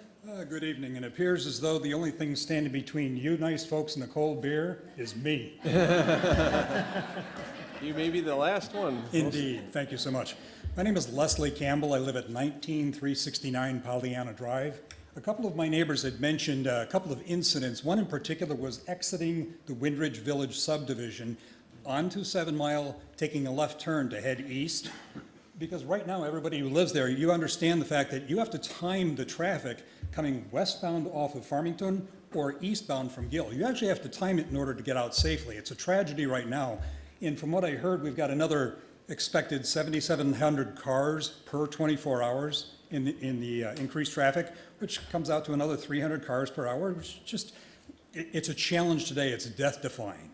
Now, one of the other comments I'd like to make is I think it came over from this side of the room that the number of units that are proposed in this apartment complex is, I think it was 62 or 64 units above the master plan. I don't understand why that would be allowed, because there's obviously a huge concern over the property values. And one of my other neighbors had mentioned something they actually quoted what came out of Livonia Vision 21 and I just wanted to clarify this, that it's out of the high-density residential units, the building design. This is our own charter. Buildings should have residential scale and character. This doesn't fit. This doesn't fit the community. So, do appreciate your time. Have a cold beer. Thank you, Mr. Campbell. Enjoy.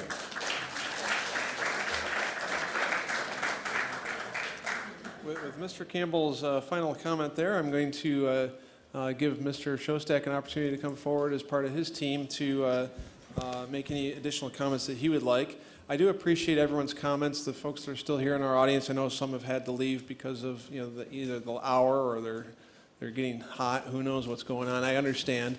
But I do appreciate everyone's comments. I do appreciate the respect that people have been giving through this time. And I just ask again one more time that you share that same respect to our petitioner as he makes his response and any additional comments he would like to make. Mr. Shostak. Thank you. And thank you, everyone, for your comments. We truly do appreciate hearing your concerns.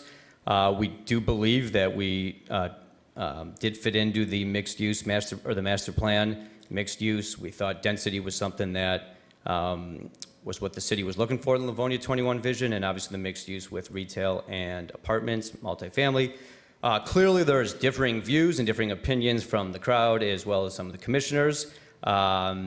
So what we would like to ask respectfully, if the Planning Commission would table the vote tonight, and that would give us time to work on our plan, evaluate everything we heard today from the commissioners as well as the residents, meet with the residents, and then come back in when we're ready with a updated plan based on some of the concerns from the residents.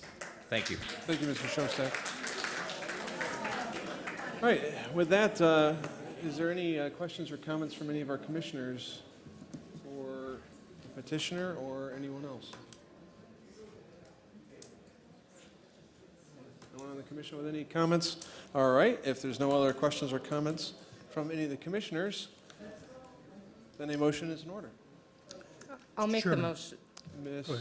Ms. DeNaro. I'll make the motion to table petition 2023-060207 and petition 2023-060208 until indefinitely, Mark?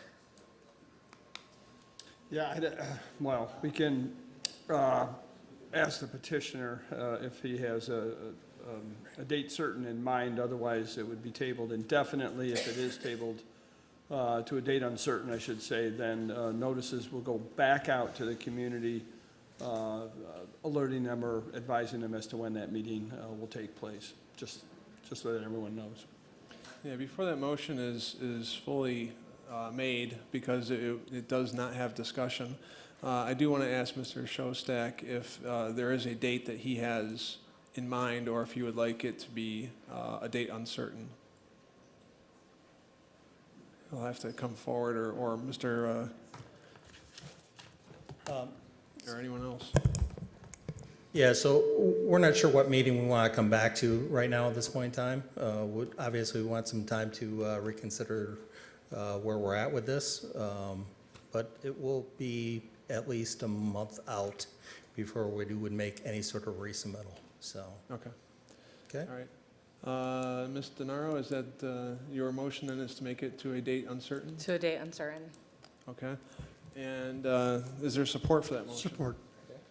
We have a motion on the floor to table this item to a date uncertain by Ms. DeNaro, supported by Mr. Ventura. There is no discussion on tabling motions. If the secretary is ready, please call the roll. Mrs. DeNaro. Aye. Mr. Ventura. Aye. Mr. Bonjero. Aye. Mr. Long. No. Karen Magna votes aye. Chairman Wilshaw. Votes no, motion passes. The item has been tabled to a date uncertain. For the folks in our audience who are interested in following this item, this will come up to a future meeting. If you want to, I believe you can contact the city to find out when that's going to be, because we don't know the date yet. And also, just for everyone's information, the Planning Commission does make recommendations to City Council, so do understand the whole process, that once this item is eventually, a motion is made on this item, either for or against or whatever comes out of this, that will then go on to City Council to go through another public hearing process perhaps, and again, another vote where they will finally decide. So this is the beginning of a fairly lengthy process, but we do appreciate everyone coming out tonight and giving your comments. Those are all now on our record. And if you're interested in following this, come on back next time. Thank you, everyone. Thank you, everyone.